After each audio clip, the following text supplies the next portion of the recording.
Blog Talk Radio. Yes. Erev Tov. Good evening, Erev Tov. Hanukkah Sameach. Here. The eve right here. Here, beginning the first day. Yes, going into the first day here. The eve right here of Hanukkah. Hanukkah, the feast, festival of lights. Fighting the Maccabee fights, resisting assimilation to the world flesh, satanic seclorum. So that's I season's greetings, Hanukkah Sameach, and a happy Maccabees fighting Isla Day, giving thanks and praise. Yeah.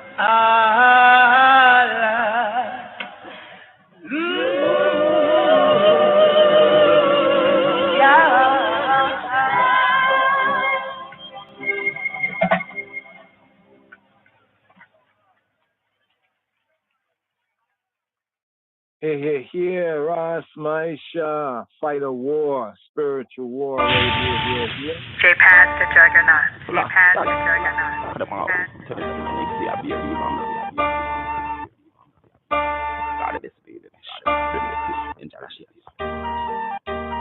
Inna me tune, me fight a war. Sun a shine, your sight afar. Up in a tomb and dead no walk. Something so cool, the sky in attack. Sitting up inna me holy ark. Riding up inna the souls apart. Giving us all a older chat. Living is just a counterpart. Inna me tune, me fight a war. Sun a shine, your sight afar. Up in a tomb and dead no walk. Something so cool, the sky in attack. Sitting up inna me holy ark. Riding up inna the souls apart. Giving us all a older chat. Living is just a counterpart. Use a fool go kill the class. Pills you fill them with so fast. Skills you give no really last. Tell the people about a craft. Who if you take the picture off. Open scripture, read the Psalms. Jesse David Solomon, you get the lecture Babylon. For the herb no murder one like herbs or even serbs. A bomb Selassie words that keep me strong. All the words to he belong. Not to the grow to me belong. Africa road me need me land. No sell, no soul, no please, no job. Seven the gold, the covenant. Inna me tune, me fight a war. Sun a shine, your sight afar. Up in a tomb and dead no walk. Something so cool, the sky in attack. Sitting up in a me holy ark. Riding up in a the souls apart. Giving us all a older chat. Living is just a counterpart. In a me tune, me fight a war. Sun a shine, your sight afar. Up in a tomb and dead no walk. Something so cool, the sky in attack. Sitting up in a me holy ark. Riding up in a the souls apart. Giving us all a older chat. Living is just a counterpart. There's no New Jerusalem. Not even afraid of Bukaram. Ganja fill my Ukaram. Vatican a dirty one. Cause in a me dream me reach a star. Nothing to teach so preach a guan. Sit down in a me beach afar. The water deep, the beat a fast. Corporeal release was fast. Tutorials me teach a class. 7 a task a each a pass. Socrates not even task. No Rome, no Greece, no Peter Pan. No John the Christ and Easter born. How you eat the Easter bun around the feast and beats a come. In a me tune me fight a war. Sun a shine, your sight afar. Up in a tomb and dead no walk. Something so cool, the sky in attack. Sitting up in a me holy ark. Riding up in a the souls apart. Giving us all a older chat. Living is just a counterpart. In a me tune, me fight a war. Sun a shine, your sight afar. Up in a tomb and dead no walk. Something so cool, the sky in attack. Sitting up in a me holy ark. Riding up in a the souls apart. Giving us all a older chat. Living is just a counterpart. Must be teeth with beats. A drum for months to weeks. The heat a bun. Sun release a piece a gun. No drum, no creep around for fun. Looking around a purge of some. Use a town a splurge around. Drink around go murder young. Older people learn me song. Now go ease the journey long. Over evil good belong. Rasta reason out a plan and ganja season pounds and grand police for beat the youth for one. Wap on streets a smoke my strand. Inna me tune me fight a war. Sun a shine your sight afar. Up in a tomb and dead no walk. Something so cool the sky in attack. Sitting up in a me holy ark. Riding up in a the souls apart. Giving us all a older chat. Living is just a counterpart. Inna me tune me fight a war. Sun a shine your sight afar. Up in a tomb and dead no walk. Something so cool the sky in attack. Sitting up in a me holy ark. Riding up in a the souls apart. Giving us all a older chat. Living is just a counterpart. Counterpart.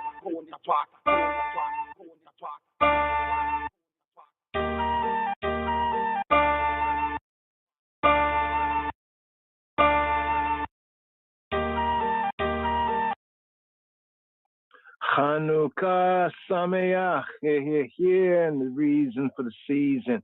Maccabee fighting Isla days, holy days, the 8 days, right here. That was Ras Maisha with Fight to War, Spiritual War, right here.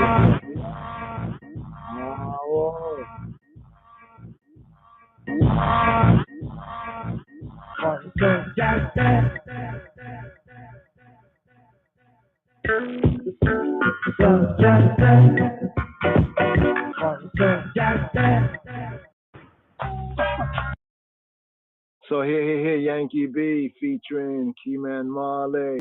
Here on War, Spiritual War. Yes,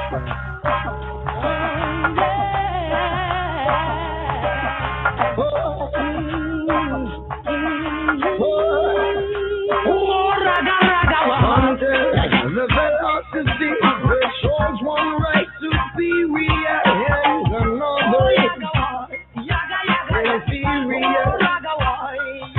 It's finally and permanently discredited and abandoned. Now everywhere we go, them and them stop kill and stop us gunshot out of some black cattle up blood and go stop spill. Blood white, blood all of blood on in a Brazil. They chill until the US government, the parliament, blame the precinct for harassment. I go up more frequent, blood white sexual harassment, no decent. Yeah, war raga, now all till that day. Yeah, the dream was lost, baby. This is sushi. Rule of international for all of now everywhere we go, until the US and the Cubans stop live like some animals, live like some humans. Blood now go stop run. Blood why? Cause of the guns and the big guns. Yeah, and yet still you have the Vatican for African, where motherland American, Jamaican, Lebanon a fight kill. Blood why? No follow must out the 9 mil. Yeah. The color of a man's skin is of no more significant than the color of his eyes. Now everywhere we go, them get more furious, more dangerous, murder notorious big. Catch Tupac in a Vegas. Blood boy, same thing to Malcolm and the Marcus. Yeah.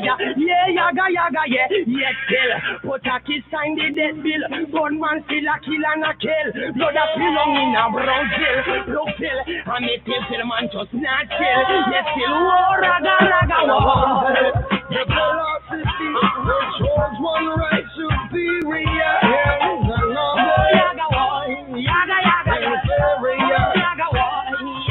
It's finally and permanently discredited and abandoned. Now everywhere we go, certain people stop grudge man for them drive and know them living a life man and start kill man. Blood why cross so much them all a fling bomb. Yeah,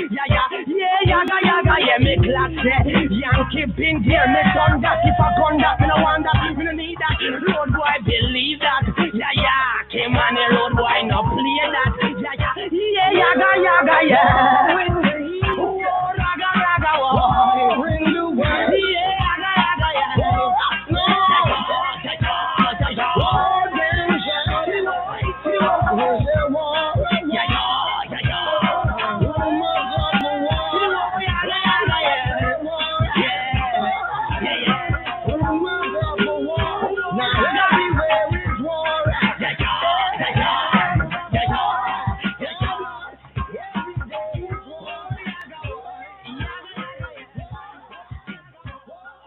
everywhere. War, spiritual war.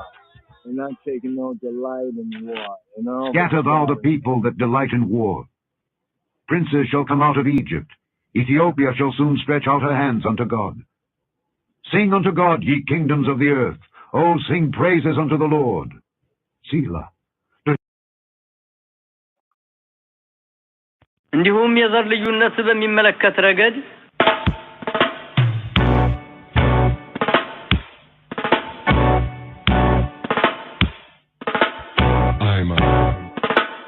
Peace, Rastafari, the Prince of Peace. አንዱ ዘር ከሌላው ዘር ይበልጣል ይሻላል የሚባለው እምነት ዋጋ እንዲያጣ ሆኖ ካልተወገደ በአንድ ሀገር ውስጥ አንደኛና ሁለተኛ ደረጃ ዜግነት ካልተሰረዘ አንድ ሰው በቆዳው ቀለም ብቻ የመብቱ መጓደል ካልቀረ ለሁሉም ሰው የዘር ልዩነት ሳይታሰብ እኩል የኢኮኖሚክና ተመሳሳይ ሰብአዊ መብት ካልተሰጠው ከዚህ በላይ የተዘረዘሩት ሁሉ እስከተፈጸመበት ቀን ድረስ ሁላችንም የምንደክምለትና የምንመኘው የዓለም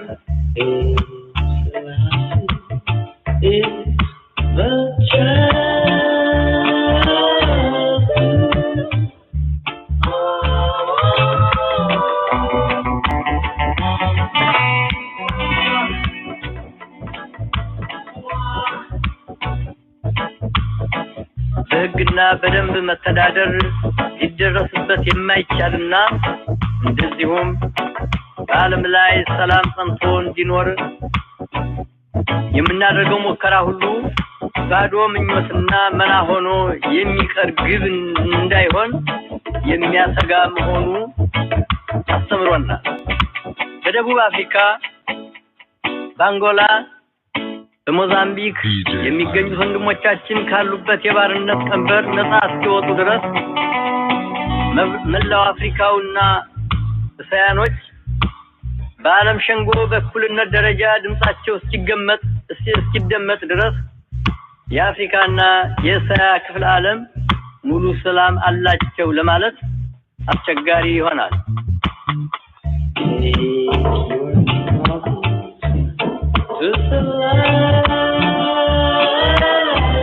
ለሁሉም ሰው የዘር ልዩነት ሳይታሰብ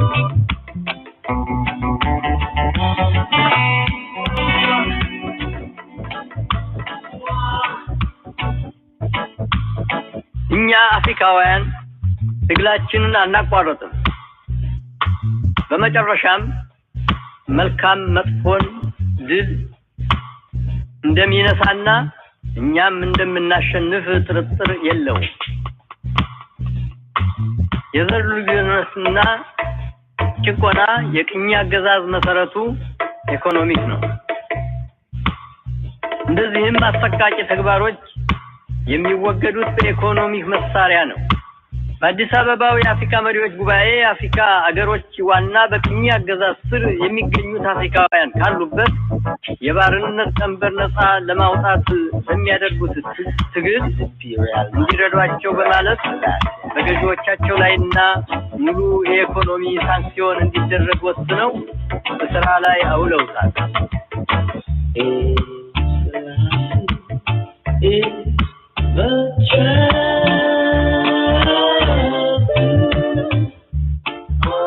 በደቡብ አፍሪካ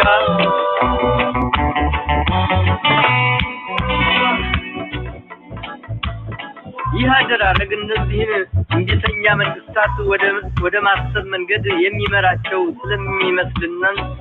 ስለሚመስለን ከማህበሩም ዓላማዎች ጋራ የሚስማማ ስለሆነ መላው የተባበሩት መንግስታት አባሎች ተቀብለውት ስራ ላይ እንዲያውሉት አጥብቀን አደራ በማለት እንለምናለን። ሌላ ምርጫ ካለ የደቡብ አፍሪካና የፖርቱጋል መንግስታት ሀገሮቻቸውን በኢኮኖሚ ረገድ ለማድከም የሚፈልጉ አይመስልንም። እድል ስናገኝ ጊዜ ሳያልፍ የሚቻለንን ሁሉ እናደርግ። ደስ የማይል እርምጃ ከመውሰድ እንዳን። በዛሬው ጊዜ ታላላቅ መንግስታት እንኳን እድላቸውን የመወሰን ስልጣን በእነሱ እጅ ብቻ እንዳልሆነ ማስታወስ ይገባቸዋል። ሰላም እንዲኖር የሁላችንም ተባብሮ መስራትን ይጠይቃል።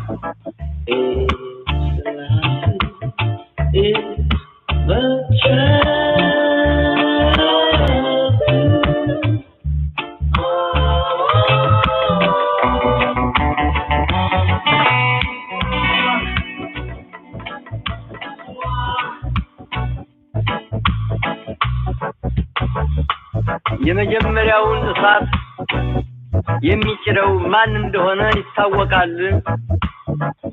የሁላችንም እድል አንድ ነው፣ ወይ መጥፋት ወይ መዳን። ሁላችንም ጥፋትን አንፈልግም። ሁላችንም የዚችን ዓላማችን ላይ ድንቁርናና ድህነት፣ ችጋርና በሽታ እንዲወገዱ እንፈልጋለን። ሁላችንም የሰው ዘር የኒውክሌር ጦርነት እንዳይደርስበት እንፈልጋለን። They shall return as King of Kings, Lord of Lords, conquering Lion of the tribe of Judah. We know that no one else couldn't come in these names except His Imperial Majesty Haile Selassie, who had revealed himself as Christ, His kingly character. DJ Iman. Bro, quiet!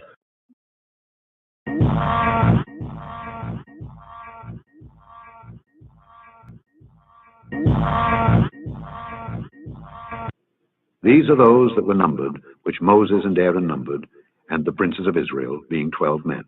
Each one was for the house of his fathers. Each one was for the house of his fathers, for the house of his fathers, for the house of his fathers, for the house of his fathers, for the house of his fathers. So were all those that were numbered of the children of Israel by the house of their fathers from 20 years old and upward, all that were able to go forth to war in Israel, forth to war in Israel, forth to war in Israel, forth to war in Israel, with all that were able to go forth to war and go forth to war and go forth to war and go forth to war and go forth. Yes! Because until the philosophy which old one race superior and another inferior is finally and permanently discredited and abandoned, war!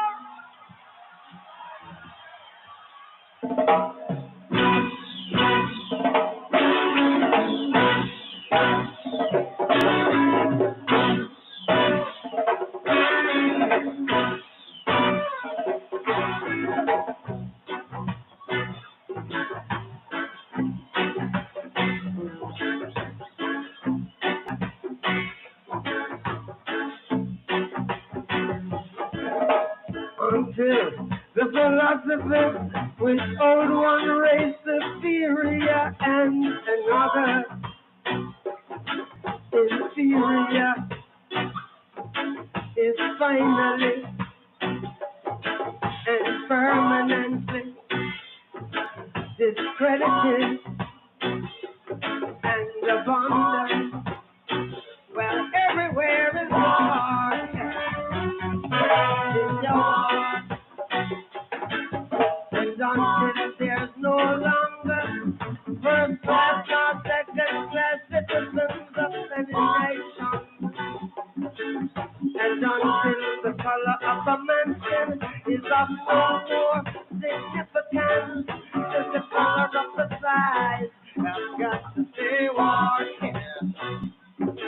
And until the basic human rights are equally guaranteed to all without regard to race, it's your war. But until that day, the dream of lasting peace, world citizenship, and the rule of international morality will remain but the fleeting illusion we pursue, but never again. Well, everywhere is war.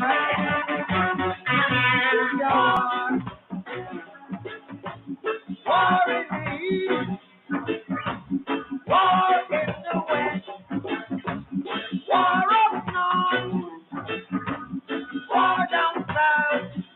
Hey, it's a war. Oh, a romance of war. It's a war. Oh, a romance of war. And until the hidden noble unhonored regime that told our brothers in Zimbabwe, now, anywhere in Africa, is finally and permanently discredited and abandoned. Well, everywhere,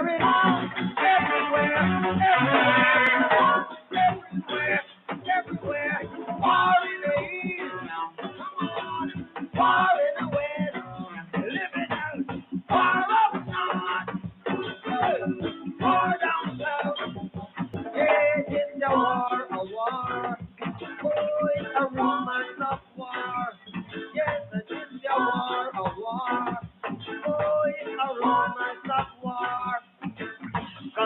until that day, the African continent will not know peace. We Africans will fight, we find it necessary. We know we shall win. We are confident in the victory of good over evil, of good over evil, of good over evil. Well, everywhere is war. It's a war. War. War. It's a war. War.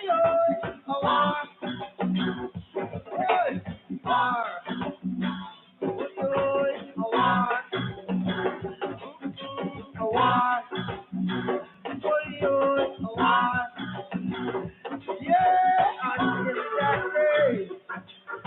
The African continent will not know peace, and we Africans will fight. We find it necessary. We know we shall win.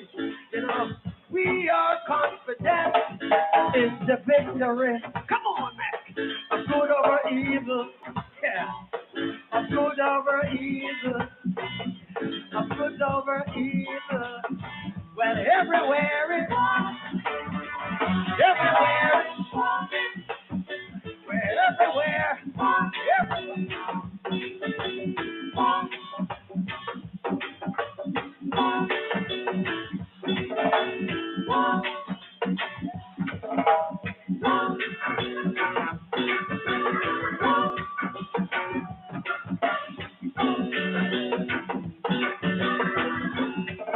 Hey, we don't need oh no more trouble. After and no more trouble. No more trouble. Yeah. No more trouble. Hey, what we need is love to guide and protect us. If your hope looks down from us, help the weak if you want strong. Yeah. We don't need no trouble. What we need is love. What we need is love. We don't need no more trouble. No more trouble. No more trouble. We don't need no more trouble. No more war. No more war. Speak happiness, standing up without your voice. Come on and speak of love, standing up without your voice. Hey. We don't need no trouble. What?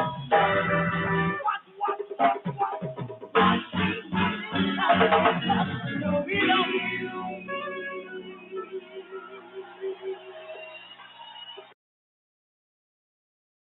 Yes. Hanukkah Sameach. Here, day one coming forward here, the evening service here for the Hanukkah here in the season. Now Hanukkah, the hammer. Maccabees fighting holidays right here. Going to get into some of the particulars right here. Have some reading and feedings to share. Hold on right here. Another Barhana Selassie tune right here. BMW hammer for the Maccabees. Maccabees fighting holiday, resisting the assimilation into the Gentile system of things, the world flesh, satanic seclorum, the fighting holidays, the 8 days to the Hanukkah light right here. Nida Mata.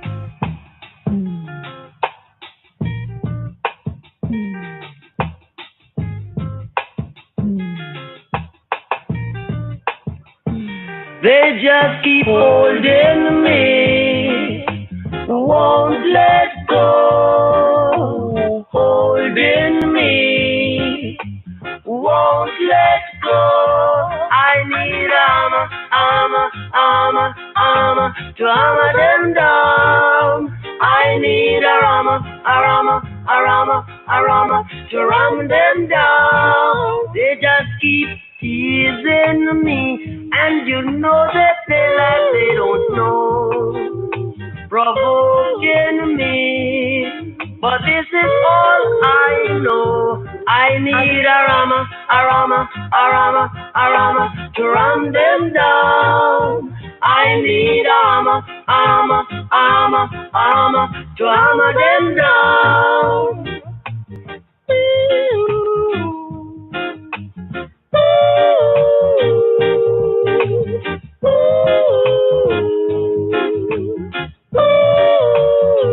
I need armor to armor them down. Oh, I need armor to armor them down. Said I need armor to armor them down. I need armor to armor them down. Holding me, won't let go. Holding me, won't let go. I need armor to ram them down. I need armor to ram them down. I need armor.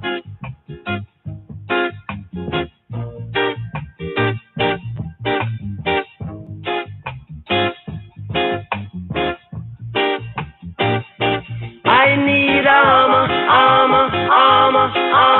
to hammer them down. I need armor to ram them down. I need armor to hammer them down. I need armor to ram them down. So right here, I'd like to share this fourth book of Maccabees here, forming our own tribe tradition. Let's see if we can share a little bit of this here before we ride up with this evening's presentation here for day one. The eve here, Hanukkah, day one. So yes, for the Hanukkah, Hanok, and Hanak, and also Enoch, Hanok, Hanok, Hanukkah. It's interesting. The word actually means like to kind of initiate, to learn, but it also has a sense of like an initiation on a level from the Hebrew. But the Hanukkah time, we've been developing our own traditions that reflect the royal order, the Rastafari order of the Ethiopian Hebrews, and many of the Yehudi, or what ones might call the Judaic holidays or holy days, and also other areas, because we have also our own tribe, our own tradition as well, the Beta Yisrael on one hand, and then even many things within the Orthodox or the Tawahedo Church, as the Archbishop Yitzhak said. He said his book, Ethiopian, he says Tawahedo Church, and integrally African. In other words, to say, black within the legal fiction of the term, quote, African. Right? But we have to get to the anciency of the term Ethiopia and Ethiopian, and the Tobia. It's interesting in the Hebrew, the Eight Iva, and Tob meaning good, Eight Iva, like I will make good, like making good, I'll make something good, Eight Iva. And then also the phrase Toba, the Toba Eritza, the Toba Eritza. What is the Eritza? The Eritza, like the Aretz, is one form of land or word. That's the root word, land, Aretz. And then you have the Eritza. So when it says the Toba, the good land, that good land. And this is one thing that we can testify of Tobia or Ethiopia. Right? So when we say Tobia is referring to the indigenous or the ancient name. And then we have, after the point of the Greeks, we have the Ethiopia, the burnt faces. So the burnt faces is based on an outer view, others looking at us or looking at the Ethiopians and saying, okay, this is describing that word sound that they heard. So even the tradition of Tobia, Tobias, Tobia, a king named Tobia, these traditions and documents. This is documented, but even without the document of what one may call legends or traditions, because some might try to dismiss that, be dismissive of, okay, we get into the Afro-Shemitic, the roots of it, and even the Hebrew, which is also Afro-Shemitic, Hamo-Shemitic, and we find the root right there, and other proofs. But for the Hanukkah, during the Hanukkah time, the Maccabees is so perfect to put this now in the proper order, the royal order of the Ethiopian Hebrews. The time of Maccabees or Hanukkah is connected with Maccabees. And Maccabees is known as the Fighting Isle Days holidays. So the whole history of Maccabees, from Rastafari, we have the Maccabee Bible. So many, no doubt, have heard, from, say, like the first proclaimers of Rastafari, the Maccabees and the Maccabee Bible given to black men, right? And now it's in the context of one like Sam Brown, who also stated some of the first principles of Rastafari from its, you could say, the groundation, inception, as that light shined from the east to the west from Ethiopia and the true roots of Rastafari. This man was born there, Psalm 87, verse 4, and the prophecy of HaMoshiach, Yeshua, of Christos Jesus, the light shining from the east to the west, like the lightning, right? So now we have the Caribbean, the Caribbean, the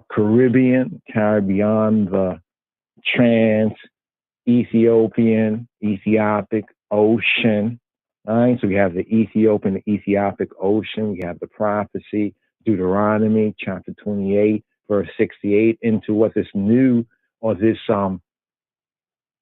Egypt, right? This Egypt, like some say a spiritual Egypt, and linking that with like Revelation, the city which spiritually is Sodom, right? Sodom and Egypt. And so the Psalm 87 kind of pointing out that will make mention of Rahab. What is Rahab? Rahab, as we mentioned, is a Hebrew epitaph. The Hebrew epitaph, it's like a tombstone. It's the Hebrew tombstone for Mitzrayim, for Gibbet, for Egypt. And basically Rahab means the boaster, right? The boaster, the arrogant, like a boaster. Right? Even today in these latter days in time with Ethiopia and the grand, Renaissance dam that they're seeking to build, for the Horn of Africa, for the whole, you could say the continent of Ethiopia, now called, according to legal fiction, Africa, and especially those countries who share that source, the source of the Nile waters. Very good question. I think Obia had asked, concerning, like how far, like south, when we look at it between the rivers in Genesis chapter 15. Right? Is it Genesis chapter 15? Yeah, chapter 15, I think it's verse 18, if we're correct right there. Genesis chapter 15. And see, Genesis chapter 15 is concerning that land that was promised to that seed of Abraham. Now remember, this is before Moshe's, we say Torah, or before Moses' law. In other words, the law of Moses, which became a conditional, right, for Israel, that law of Moses.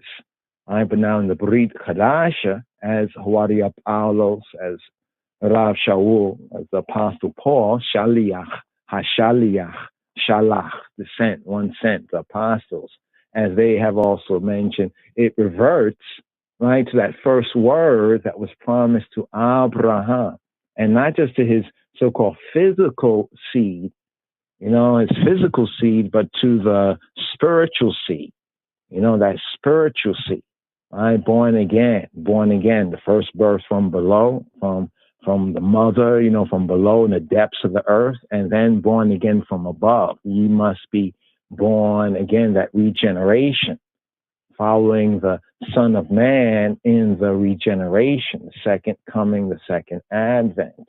So just making these connections here and bringing it forward with the Hanukkah. Hanukkah is connected with Hanok or Enoch. So let's get to the etymology. What's the etymology, the Hebrew etymology of Enoch, and also the connection of Hanukkah with HaTorah and even with the relivication. Often it's called the rededication. We have this also in the book of Numbers, where the princes, the 12 princes, bring forward those offerings. This is part of what's also read. They bring forward those offerings for the relivication of HaMishkan, for the Mishkan. Interesting, within the Psalm 87, where it speaks of the Mishkanot, the Mishkan, so to say, the Mishkanot Yaakov. I love the Sha'arei, right? The Sha'arei Zion, the gates of Zion, more than all, Mikol, Mishkanot Yaakov, more than all the places that Yaakov Shakan, to dwell, all the places that he dwelt. And seek to still look over the places, the named places that we have where Yaakov dwelt. First, we go to the Torah, to the scripts, and then also consulting with the Little Genesis, or the Ethiopic book of Yobelu, or Metzhafe Kufale, the book of the Kufale. The Kufale, Ethiopically, is the Parashiot, right? The Parashiot. What's the Parashiot? The Parashiot is like the Torah portions, the Kufale, because as you study Jubilees, you'll see that certain things happen at certain times and seasons, as the heavens, the orb, the celestial globe of the heavens is the orb, and it turns around this plane that we know as this earthly plane. The earth is not a planet, as the pseudoscientists have made many believe, but it's actually a plane, this earthly plane in celestial heaven. So we see that Kufale, divisions, as it can be translated, the kuful in Amharic is like the parasha. The parasha is like the portion. The parashiot is like the portions, the Torah portions in the seasons and in the time. So in developing our own tried and traditions within the structure, in other words, that means some areas in traditional Judaism, Yehudinet, does not go far enough, maybe from their particular Ashkenazi or Japhetite or Khazarian traditions. They got certain things from those ones who got certain things from those who got certain things from those Israelites. Where did they get their tradition from? From the Israelites, from the 10 northern tribes. After that split, after Solomon, the time of Shlomo, right, where the kingdom split, and then you had the 10 tribes, Jeroboam up in the north, and the 10 tribes went into captivity for Syria, and then other peoples was brought in. This is where we get the Samaritan tradition, bringing it to the New Testament time. So where the book of Maccabees, and now another note about Maccabees, the Maccabee Bible. What is the Maccabee Bible? What is the Maccabee Bible? Some speak of the Holy Pivi, and also in the reprint we have, I think it's the 3 or 4 of the books, the first books of Rastafari, the first books that were published in the proclamation of Christ in the second advent of Rastafari. So we have those in one particular volume. But now if we look into the Ethiopic tradition according to the royal order, we have the additional books that are known in the West as Apocrypha. Apocrypha means hidden. Books that were taken out of the Western Gentile Bibles, but some of them were there early on, like in the 1611 King James version of the Bible has those additional books that later on in additional reprints through the centuries, they took certain books out of the Bible. There were certain books that were not even published from them times. Now, this is a very necessary area of study, but here in the seasons, we can zoom in on certain aspects. So a couple of books to zoom in on this particular season, connecting with the Hanukkah and with I, we say tried and traditions according to the Royal Order of Ethiopian Hebrews, is the Lost Books of the Bible, Forgotten Books of Eden, of Aden, all right? Lost Books of the Bible, Forgotten Books of Eden. Some of those books we know have their origin, right, at least within this latter day tradition, from Ethiopic documents, such as the Book of Adam and Eve. And the Book of Adam and Eve and the Lost Books of the Bible, Forgotten Books of Eden, is not the complete translation of the Ethiopic documents. We have that. It's called the Gadla Adam, Gadla Adam, the Gadla Adam, or some say the contendings, the conflict of Adam and Eve against Satan, but commonly called the Gadla Adam, the Book of Adam and Eve. I think that only has two or three of the 4 or 5 books. I think only half the story is there, but even more of the story is there than one can find elsewhere. And all of these documents, here's the interesting thing. People, latter-day Western whitewashed Gentile scholars, they argue whether, like, oh, this is not inspired or this is inspired, and you have different ones out there. And some of you might have come across that or will come across some of that. The majority of these documents were known, right? Were known to the early churches. And these are the churches before the Western whitewashed tradition, you could say, rose its ugly head and its whitewashed face, right? To disgrace of true Christianity, Black Christianity, because there's this common belief that all of Christianity is this whitewashed thing. But this is contrary to the evidence, the facts and evidence. So getting to these particular works like Maccabees and finding works like the Lost Books of the Bible, Forgotten Books of Eden, which has certain documents all in one place that we often refer to at different times and hours and seasons. One of them is this particular season right here, the season of Hanukkah, right? Usually in the 9th Hebrew moon, the time that's known in the Gregorian as December. Interesting, the 12th. They call it the 12th, but actually the 9th Hebrew moon, the darkest, getting to the darkest part of the Shana, the repetition, the Shana, right, as the heavens turn. So right here we have the feast, the festival of light, the feast, the festival of illumination, Hanukkah, coming from HaTorah, the sense of it, the Hanukkah is the livication, is the renewing. Right? In that sense, it has a sense of renewing, but it's also an initiation time when we get to the etymology of the word sound, Hanak. We have the name early on in Genesis, of course, with Hanok, but there's 2 Enochs.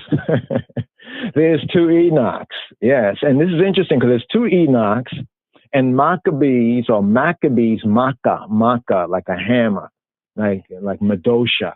In them heart, like a makkah, like a type of a hammer, right? And coming from the name of that particular patriarch of that family, and how that connects with also the order of Melchizedek, in one sense, with the Melchizedek ideas of the Melchizedekian, we could say, age and dispensation come forward very strongly. And many of the Yehudi or Jewish traditions that we have in the New Testament, like this is the origin of the Pharisees. Interesting. And the Hasidim.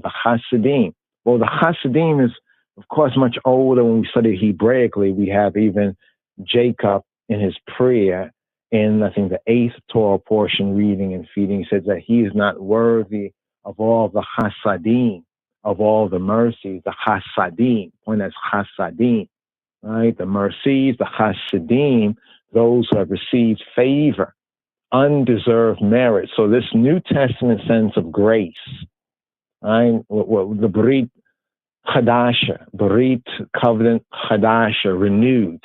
This renewed covenant sense of grace in HaMoshiach Yeshua already has its, you could say, its first type and its groundation, the context, or the Messiah said that in the Torah, right, in the prophets, and in the Psalms of David, you search these scriptures, and these are all which testify of him, right, and testify of the Father and the Son, the Ab, and the Bane. The key is the Ruach, the Spirit, the Irit, HaKadosh, the holy set apart Irit. So we have Maccabees, but there's two Maccabees.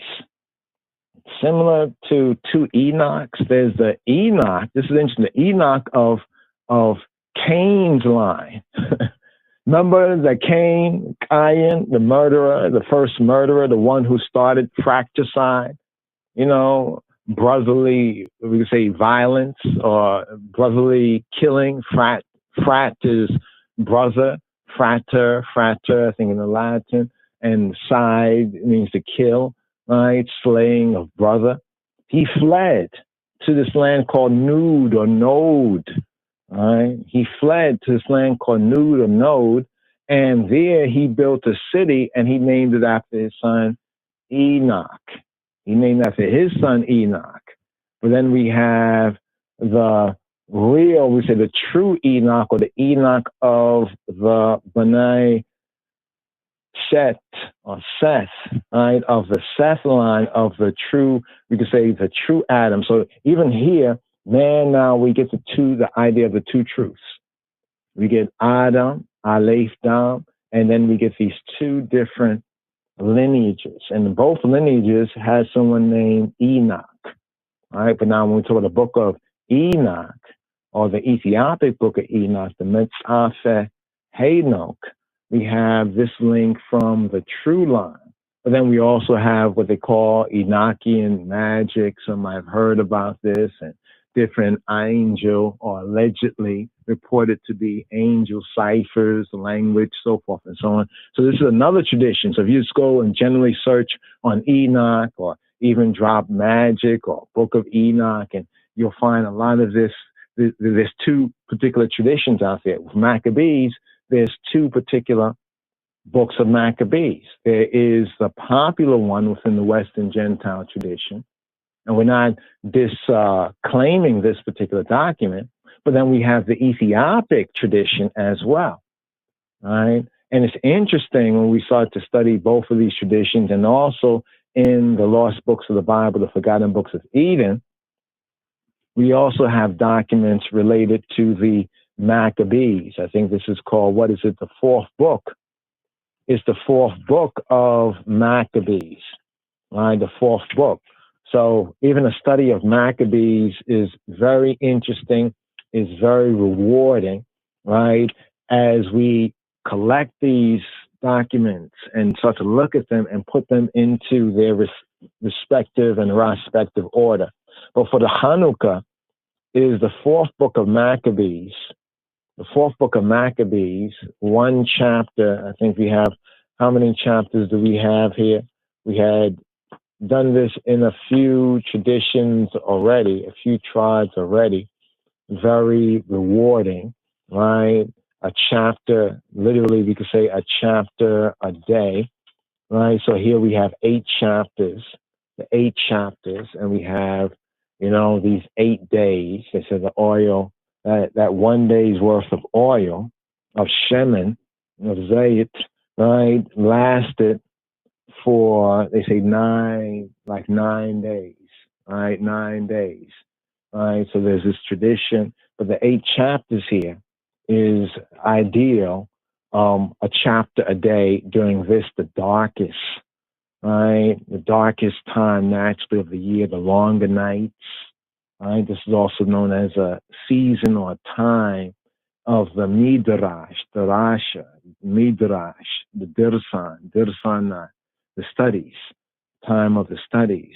We find this in the book of Jubilees. That's during this time in the season, this time in the year. So Jubilees show us why these particular Torah portions are significant in the season and even in the particular order that we of the line of the tribe of Judah, disciples of His Divine Majesty, follow, the royal order of the Ethiopian Hebrews. So it's good to really compare and contrast.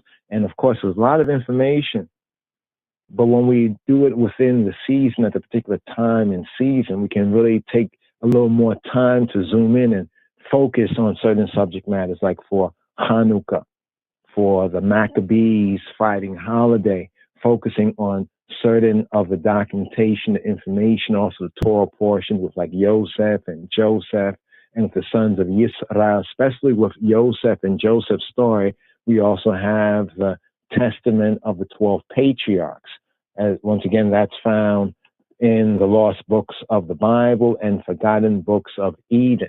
So we highly, highly recommend this particular book, not just for this time and season, but also for the upcoming time and season when we're coming up, because it's almost like Joseph and the scriptural story, in a sense, the narrative that we have before us. As we begin off the Torah portion, we reading and feeding us in the new Shemesh, new cycle of readings, and we get to this point, we have not gone to, we could say, the bottom of the pit, so to speak, as Joseph was, but we're getting there, right? The darkest time, right? In the Shana, the darkest season of the year. But then as we move forward the Torah portion, reading and feeding, we begin to come up, and the preparation, right, for that Exodus corresponding with the April-May season and the beginning of the year where we come into the season again. See, now we are out of season, where usually there's no feast, there's no fast. Hanukkah is not one of the 7 appointed days of the Mo'edei Yahweh of Yahweh, of Jehovah. It's not in the 3 times in the year. This is like the fourth, we say the 4th season, so to speak. This is the 4th season, 3 times in the year. That is in season. We have the high holy days, the 3 seasons, the 7 feasts, the 7 festivals. But here, this is a remembrance. This is like relighting or rekindling. This is a time to relight and rekindle the light of the true Emunah. Emunah in the Hebrew, the Emunah is the faith, the persuasion, what one admits as true and as the truth. In the Amharic, we have the Imnet. So we have like the Emunah, Emunat, the Emunah HaMoshiach, the Emunah of the Messiah, the Imnet, Christos Imnet. Also that wisdom, right? The faith wisdom, the Pistis Sophia, how that also connects with our Ethiopic and even the true Gnostic documents, as we have the 9 saints of Ethiopia, and within much of the liturgical liturgy tradition, we see much reflection of the true gnosis and the true Gnostic, that point of view. So we also have that with some of the Psalms also in this time of the year, but focusing forward on the Hanukkah and the lost books of the Bible and the forgotten books of Eden, both for the 4th book of Maccabees, for the Hanukkah season, and the 8 chapters, because it's elsewhere, the 4th book is numbered differently on different platforms. I think when we was going through that, there was some imagined confusion because other publishers, later publishers after this particular time, because this also connects with the R.H. Charles. Let's just hail up R.H. Charles, God bless, his soul, because he's one of the first the best translator, right, of these Ethiopic documents because of the points of reference and also having the Ethiopic scripts as well. R.H. Charles, he gives a commentary. He gives a commentary on I think both the fourth book of, I think all of the Ethiopic scrolls that we have Ethiopic scrolls in this particular thing, in this particular book here, Lost Books of the Bible, Forgotten Books of Eden, Adam and Eve, though it's not the full Adam and Eve. We have the fourth book of Maccabees, and we have the Testament of the 12 Patriarchs. And so in this Kislev, ninth moon time, the end of the Western Gentile year, the darkest part of the season time, there's many points of reference that goes along with our studies and can give further light and illumination on our own tribe, on our own tradition, according to the royal order, the Rastafari order of the Ethiopian Hebrews. Yes, sir, Rastafari. Yes. A little overview right there on forming our own tribe and traditions, connecting it with the Maccabees, Rastafari Maccabees, the book of Maccabees. So here, I'm actually in the background right here, just trying to find some points of reference to share on the screen before we ride up. Let's just do this right here. Give me one moment. So here. All right. So the Lost Books of the Bible, Forgotten Books of Eden. Let's pick up with that. Want to get this screen right here. Let's see if we can bring this out right here. So this is a cover. Let me get this right here. This is a cover of it. Okay, the Hanukkah there in the scripture in John's Gospel, chapter 10, verse 22. Right, Hanukkah, the feast of dedication, the vacation. So this is a new cover. This is a new cover. We have an older. They use an older cover. This is more. I don't know if one would call it. I don't say Afrocentric, but this sort of cover right here. This is the new cover right here, right, of the latest printing, hard copy of this document here, which has a lot of the early, you could say, a lot of the early Christian scrolls, the scrolls that the first, you say, disciples and followers in the early time, first like 300 years, documents that they read, like the Proto-Evangelion and the Shepherd of Hermas, but also what we have here is the first part of the book of Adam and Eve that was preserved in Ethiopian documents. And also in this, we have the fourth book of Maccabees. Now, in a proper printing, right, the fourth book of Maccabees, the fourth book of Maccabees is 8 chapters. And we find that the 8 chapters kind of perfectly align with what is called the 8 days of Hanukkah, or the 8 days of the Maccabee fighting holiday. Now, as we had let the audible run right there, give thanks, brothers and sisters, for that audible that ran right there. Let's do this right here and just go over some of the basics, right, concerning what's in the name. Right, let's go back to Enoch. Right, let's go back to Enoch right here. So here we have Genesis. Right, here we have Genesis chapter 4, verse 7. Bereshit, Genesis chapter 4, verse 7. So we went the two Enoch, the two Hanok in the Hebrew, Hanok in the is Amharic, Royal Amharic, Hanok. Right, the Mitzvah Hanok, the book of Enoch. But notice here, we have 2 Enochs. Here in Genesis, Bereshit, chapter 4, verse 17 says, and Cain knew his wife, and she conceived, and bare Enoch or Hanok.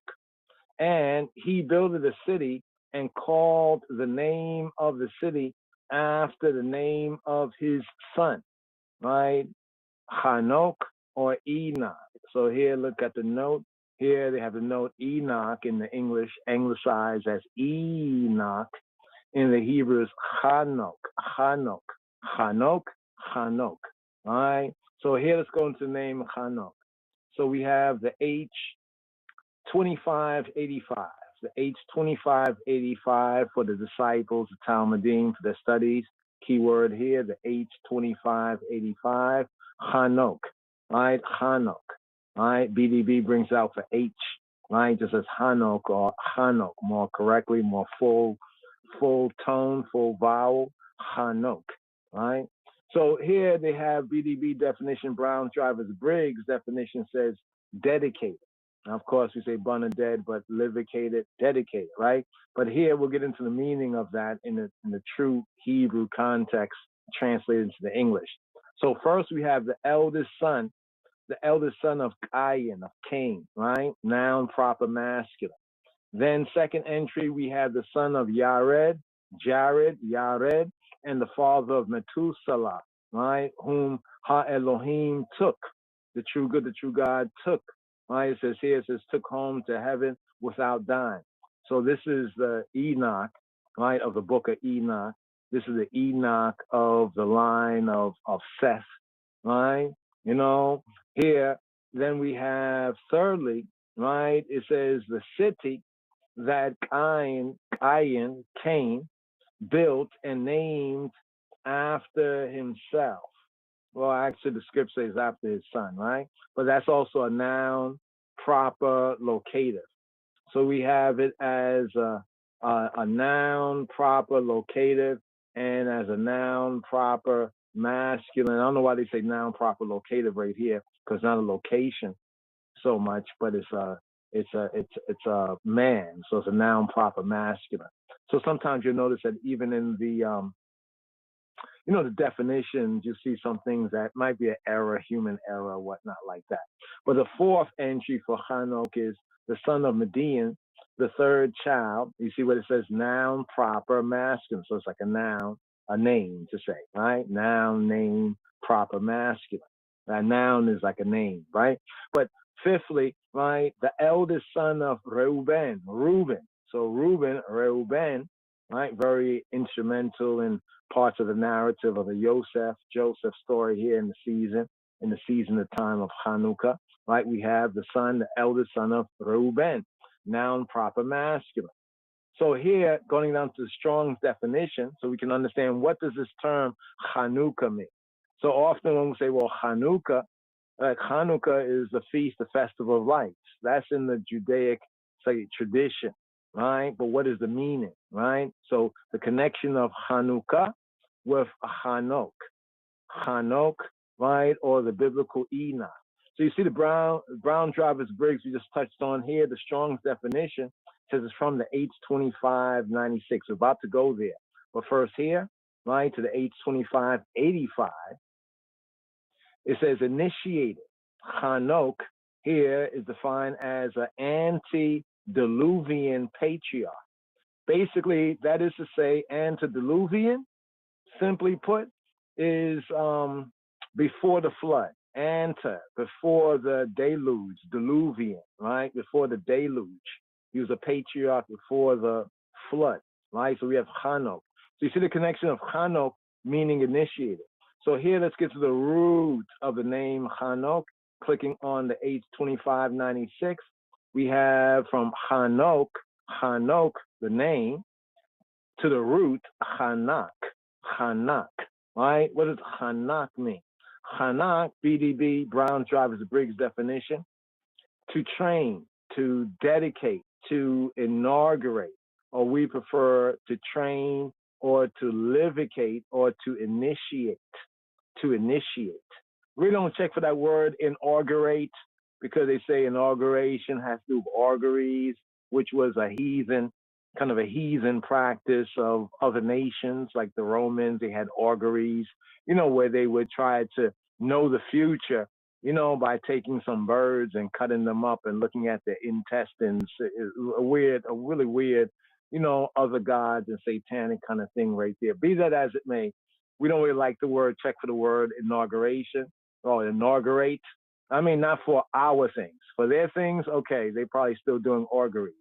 But for Hanak, right, the Hebrew root of Hanok, or the Hebrew Enoch, the more better bringing out is to train, to dedicate or livicate and initiate.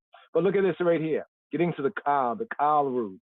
So this word in Hebrew, Hanak, in the sense of speech will be not so much to train, but he trained he dedicate, he initiated, or quote, inaugurate. So here we have the one entry, the A1, 1A1. It says to train up. Interesting. The root of Hanok, Enoch, from Hanak means to train up. That is, say, to dedicate, to livicate, to initiate. The Strong's definition further narrows it here to the Shoresh, properly to narrow. Hanak, to narrow. In the figure, so literally is to narrow, but in the figure of speech is to initiate, to discipline. So we think this brings out the best sense for us in the English language, to initiate. So Hanak means to initiate, to discipline. So therefore, Hanok was one who was initiated, one who was discipled or disciplined. Going right here, there's this word here, which is Hanak, not the same as Hanak. So there's Hanak, okay, and there is Hanak, special K or Q, Hanak, all right? So you see that that's to strangle oneself. That's a whole different word right there in the sense of to now. So it's two different words. One is Hanak, regular K, and the other is Hanak,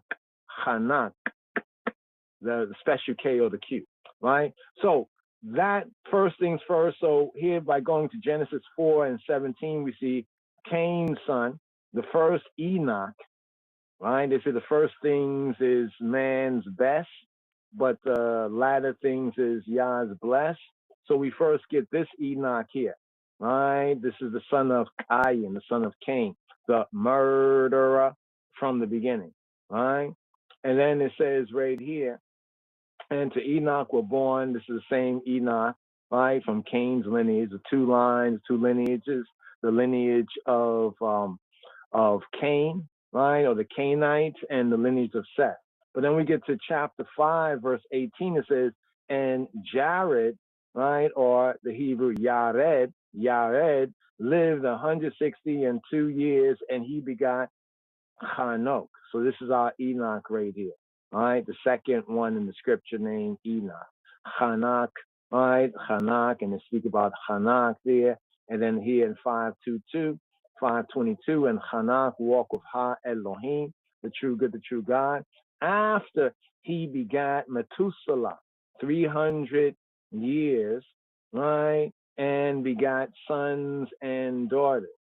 Then it says in the next verse, and all the days of Hanok were 365 years. Now some say, well, how interesting. This is said to be in a usual year, like you know, the number of days, 365, right? And then in the next verse, it says right here, and Enoch, Hanok, walked with Ha Elohim, the true good, the true God, and he not, for Ha Elohim took him. Then just looking over here, you see where there's this one. Now here, they spell it with an H. You see in First Chronicles 1 and 3, they spell for H, right, which is a little closer to the Hebrew Hanok, right? Here they spell for CH. More correctly today, it should be spelled with a KH, right? A KH. Give thanks with a KH. Hanok, right? Dedicated, initiated, trained, right? And remember, there's a two of them, right? The eldest son, so it's going to the same thing that we just touched on now. Now, just one more link right here for the Hanukkah. So here we look up, we didn't write out the full word, just the root part of the word, so we can capture in our search, right? Both extensions, dedicate, dedication, dedicating. So we just put in the root part right here. And then when we look up right here, let's go to search. Here we have Numbers chapter 7. Now it's interesting because Numbers chapter 7 over these 8 days is what traditionally is said for the 8 days of Hanukkah, right? For the 8 days of Hanukkah. Let's go over here. Give thanks, John J. Parsons, the Hebrew for Christians, right here. One of our recommended outsource sites, all right? Our main site, LOJS.org. But here, to the Hebrew for Christians, here he gives a schedule right here, All right, now there's a tradition of lighting a candle a day. All right, we'll touch on that right there. All right, but it's based on a story, a traditional story that one of the miracles of the Maccabee fighting holiday Hanukkah, right, said to have occurred from the time of the seventh month, the seventh moon, right until this time that they were fighting and were not able to, observe certain things. They had to purify the temple from all the defilement that was done at that period of time. And when they finally had got things more or less where they can restart things, reinitiate, relivicate things, they had a day's worth of oil. Every day the priest is supposed to, it's in the Torah portion, Behalotika, when you step up, when you go up to light the lamps, where the priest, Aharon, right, had to, every day, kind of clean and tweak, the menorah, the lampstand, right? Now, tradition says that they use this Chanukiah. The Chanukiah is a 9-branch kind of menorah. That's nowhere there in Torah. That's more tradition. But according to the story, the traditional story, one day's worth of oil, right, the shemen lasted for 8 lights. Right, so one day's worth. So every day the priest, right, as we find in the Torah, right, would go into the tent, the Ohel Moed, right, to the first room of the tabernacle, into the holy place, not the Holy of Holies, but the holy place, where there was the menorah, there was the shulchan, the table of the shewbread, and also where it was said to be the altar, the golden altar of Aishans. And would go in there and would basically, as the lamps would burn, they would develop soot, and sometimes the way that the lamps were orientated, it would move, so they would clean it, and make sure there's enough oil. This was the daily practice of the priest, right? Especially the high priest, but also of the other priests, the anointed ones, right? So the tradition is that every day on this special menorah, that the Torah does not, instruct us, but it's a 9-branch menorah. Every day you light another light, until, all of them are lit. But according to the story, right, those priests then in the time of Maccabees, they didn't have a Chanukiah. They didn't have a 9 so-called branch menorah, right? They had what the Torah says, right? The 7 branch, the 3 on this side and the 3 on that side, which from a top-down view would have been in the formation of what is called the lily, or a 6-pointed star. So if you look at the 6-pointed star, right, and you see the triangle, the 3 triangles around, what the Torah says is that the menorah would have 3 branches on this side, those 3 triangles on one side, and the 3 on the next, and in the center is the shamesh, the center one. So what we learn is that according to the traditional story, right, that one day's worth of oil was able to last for 8 lights. Basically, so if we begin, the first day is the Yom HaRishon, what they call Sunday, but the first day. So from that day, it lasted all the way to Shabbat, and beyond Shabbat to the beginning of a new Shavuot. And that was a miracle. So what we really see is that the proper way to do it, this is tradition, says light a light every day. Some people say this is the way to teach your children. I get that. The way people do Kwans and other things, they do it like that. But according to what the story says, that means that the full menorah was lit. The menorah was lit. All 7 lamps was lit, right? Off of 1 day's worth of shemen, 1 day's worth of zayit, 1 day's worth of olive oil, olive, was able to keep lit, right, for 8 days, for a Shavuot and a day. Shavuot is a week, 7, Shabbat, 7 plus 1, 8 days. Right, so I just want to speak on that whole tradition. Now, if one's choose to light a light every day and use a Chanukiah, so be it.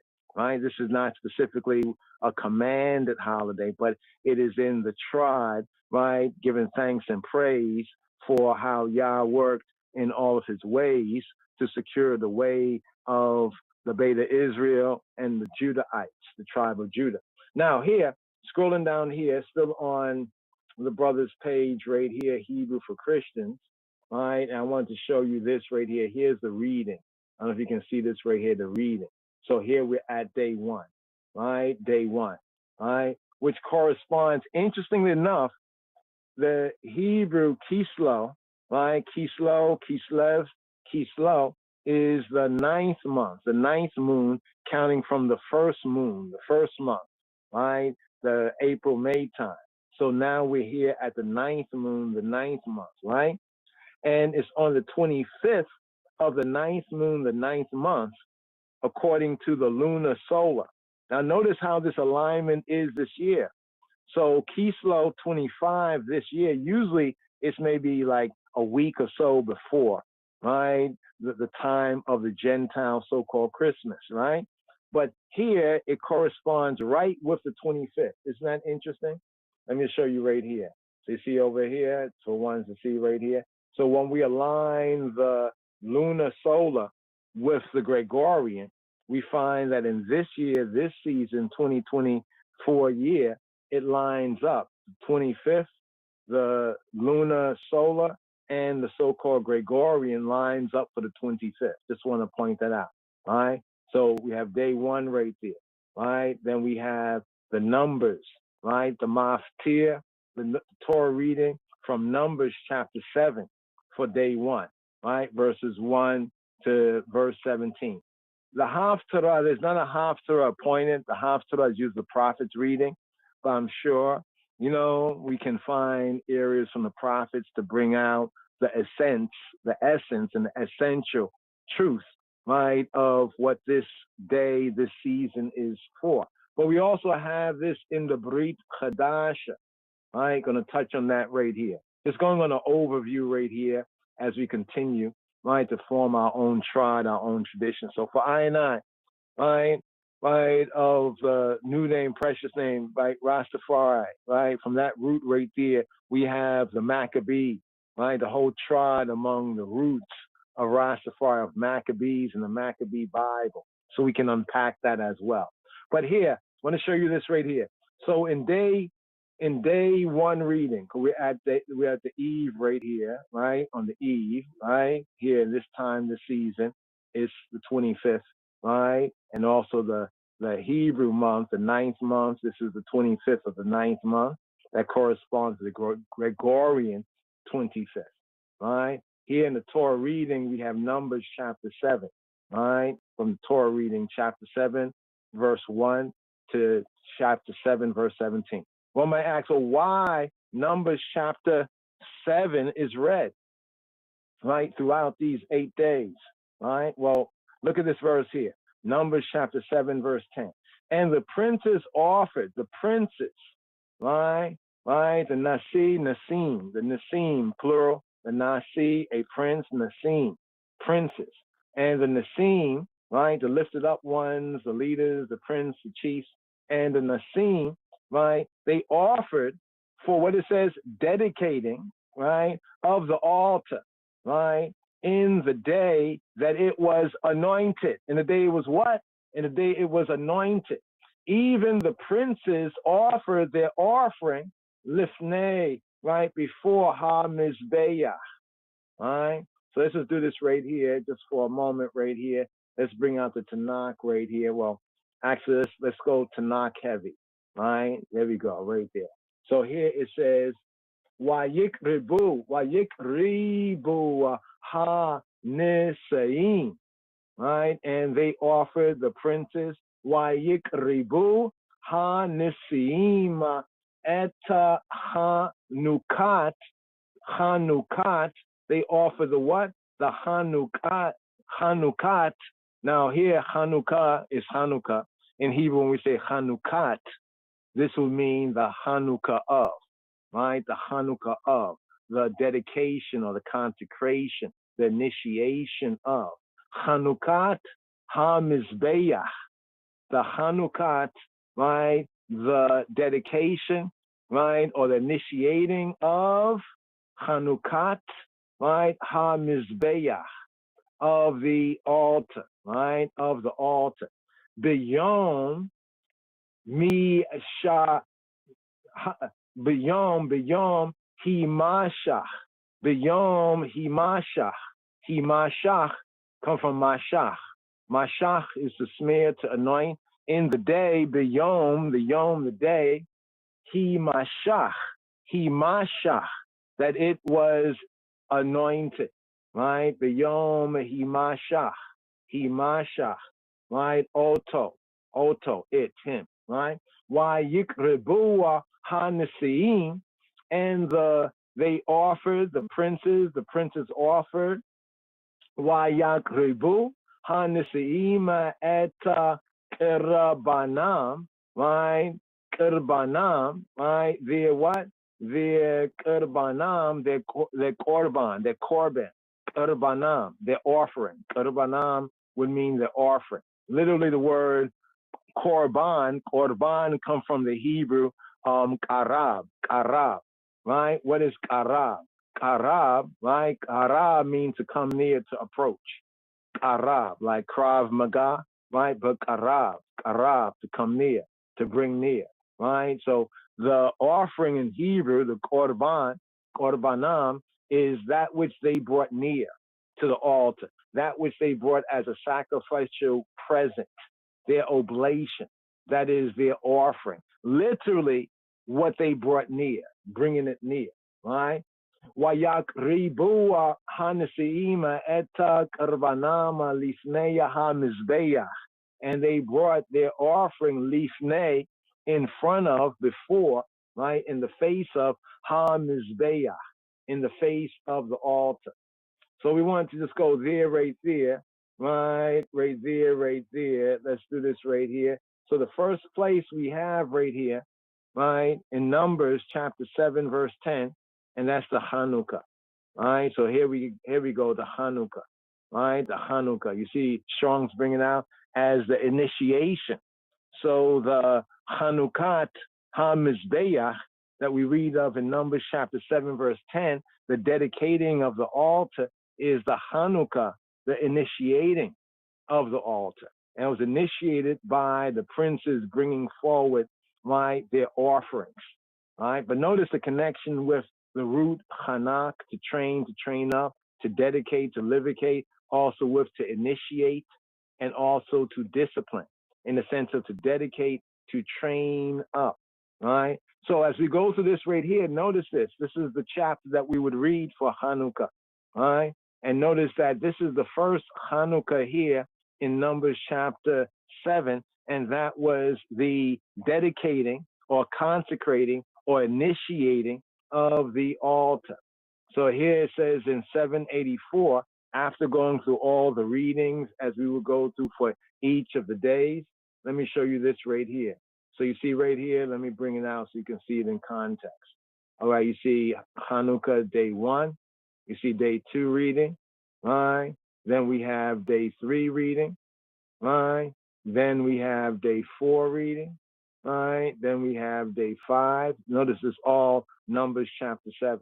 All right. So now when one would ask, well, why is it Numbers chapter 7? Well, it's because the Hebrew word for dedicating is Hanukkah, to initiate. All right. And therefore the proper place in scripture, coming from the Hebrew perspective, is to the first Hanukkah. And that is when the princes presented their gifts, their offerings to Yahweh for the livication, for the initiation of the communal altar. That altar was the communal altar. Now, there's an interesting connection with the altar and the brazen feet of Moshiach. Some people say that, well, the brazen feet of Messiah, his feet as brass burns in the fire, it shows his humanity, right? Some say his ethnicity is blackness. We say his humanity. We say, yes, it does. But it shows both his humanity and divinity. So it is true that on the other level of Torah and Hebrew understanding, that this is to say that his foot, right, is equivalent in the tabernacle to judgment, right? It's like, where it says, till I make your enemies your what? your footstool, and that speaks of judgment. But notice this right here, right? So this will bring us here to January 1st, here in the season. So Hanukkah takes us straight through from this time, right? That's known among the Gentiles as the so-called Christmas time, what others be doing as the Kwanzaa, right? And I say, if I didn't know about Hanukkah and the connection of Maccabees, I probably would say, yeah, I would do the Kwanzaa, right? But, you know, what I know about the Maccabees and the Rastafari revelation, and now in the King of Kings highway of the Hanukkah connection right there, you know, besides, yeah, we can reason on that. I'm not here to speak about Kwanzaa. I'm not here to big it up. I'm here to big up the Maccabee fighting holiday and Hanukkah. Plus, that guy was some sort of you know, a weirdo atheist. I don't know. Anyway, you know, the guy who started it all off. I know, you know, it's not about the messenger, but it's about the message. But for us, it's about the messenger and the message. Check? Anyway, Numbers chapter 7, verse 84. It says, this, the dedication. So this was the Hanukkah, right? So this chapter 7, right? This was the Hanukkah of the Mizbeach. Notice the language. B'yom hi mashach. B'yom hi mashach. In the day, in the yom, hi mashach. Hi mashach. When it was mashach. When it was anointed by who? By the princes, the Nisaim, Ha-Nisaim, right? The Nisiyei Yisrael, the princes of Israel, 12 charges of silver, 12 silver bowls, 12 spoons of gold, right? And it goes on in that 12. But remind me of, now you know where they got it from. On the what day of Christmas that somebody said to them this and that, and the next thing, you know, on the first day of Christmas, second day, whatever. But notice this story here. I like the rhyme of this. 12 charges of silver, 12 for the 12 tribes, 12 silver bowls, 12 spoons of gold. Let's go on, right?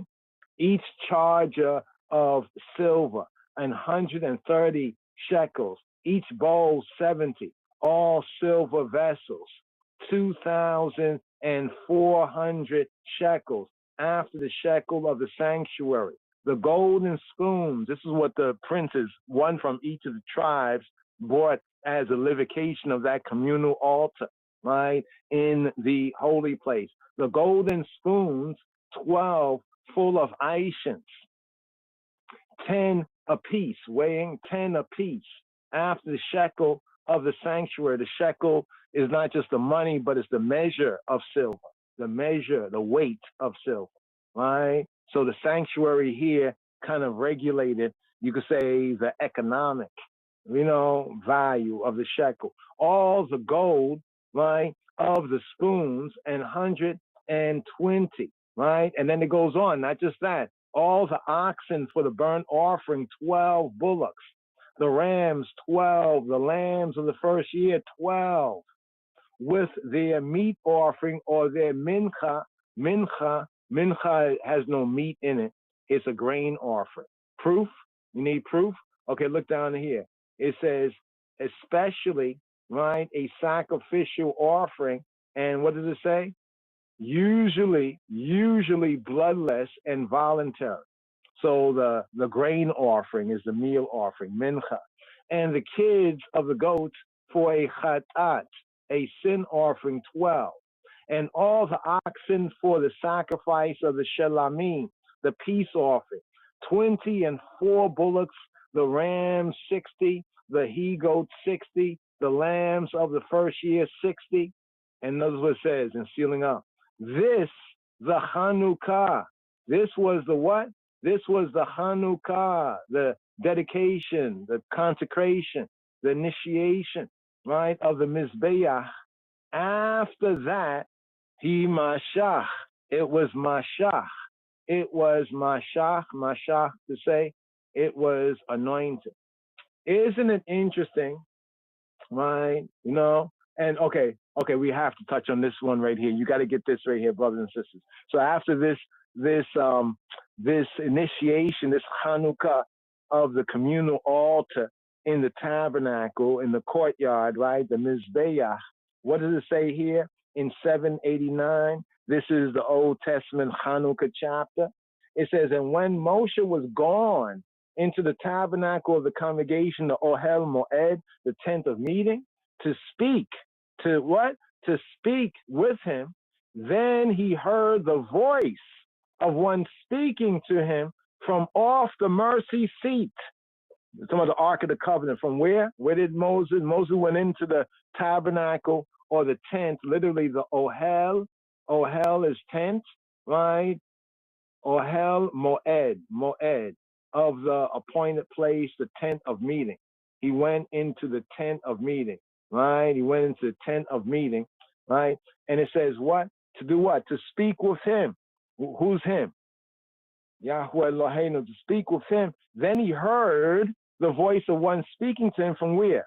From off the mercy seat, from off the kaporet, the covering, the mercy seat, the kaporet, right? That was upon the ark, that was upon the Aaron, right? The ark, the Aaron ha-brit, the ark of the covenant.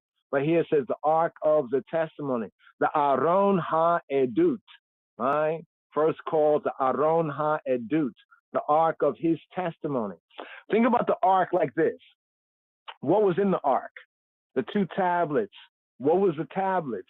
It was the tablets that Yahweh ha-Elohim had wrote with his own finger, his own digits, right? His own digital technology, his own digits, his own finger, right? What did he write? He wrote the same words that he spoke to them in Exodus chapter 20, right? It's like evidence, like evidence, right? Right? The ark was this evidence. That's what was called the Aaron, right? Before the Aaron ha-Brit, we have it as the Aaron ha-Edut, the ark of the testimony. But where did the voice speak?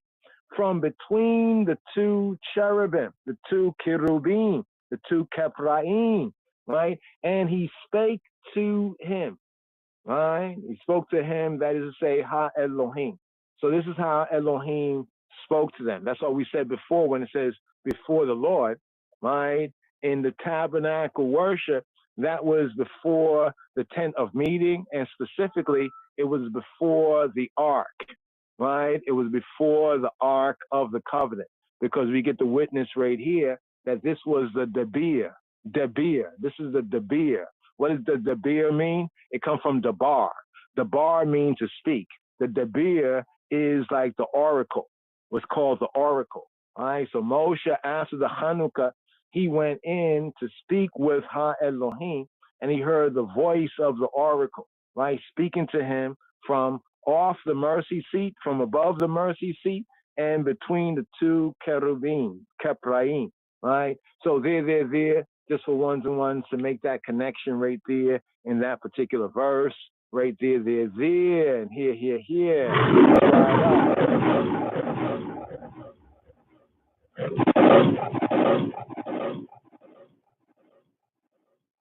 My advice to all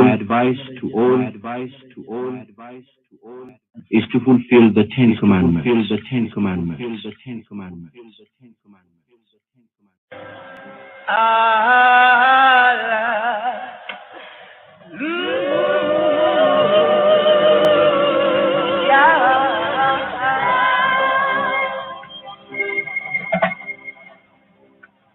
So here we're gonna touch on the reading for day one, and also in the fourth book of Maccabees. We're gonna read a chapter a day, give thanks, stretching forth the right hand of fellowship to the Chaverim, to the serving and ministering Chaverim with I and I, for their readings as well, coming forward. But let's pick up right here.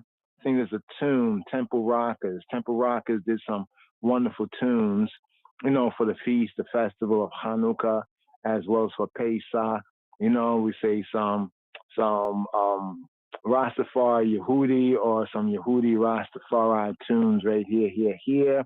So we'd like to share this one, Festival, and then we'll pick up with the first reading from Numbers for Hanukkah, and also the first chapter from the book of Maccabees, chapter 4. I just remembered something right here that I didn't share with you all just yet. Let me bring this here again. Okay, so once again, let's go back to the word dedication, dedicating.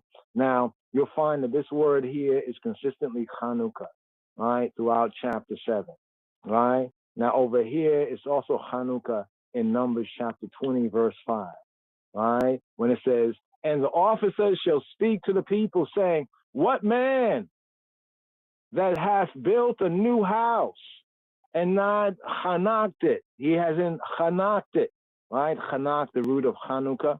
He has not dedicated it, initiated it, right? You know, he has not initiated it in that sense, right?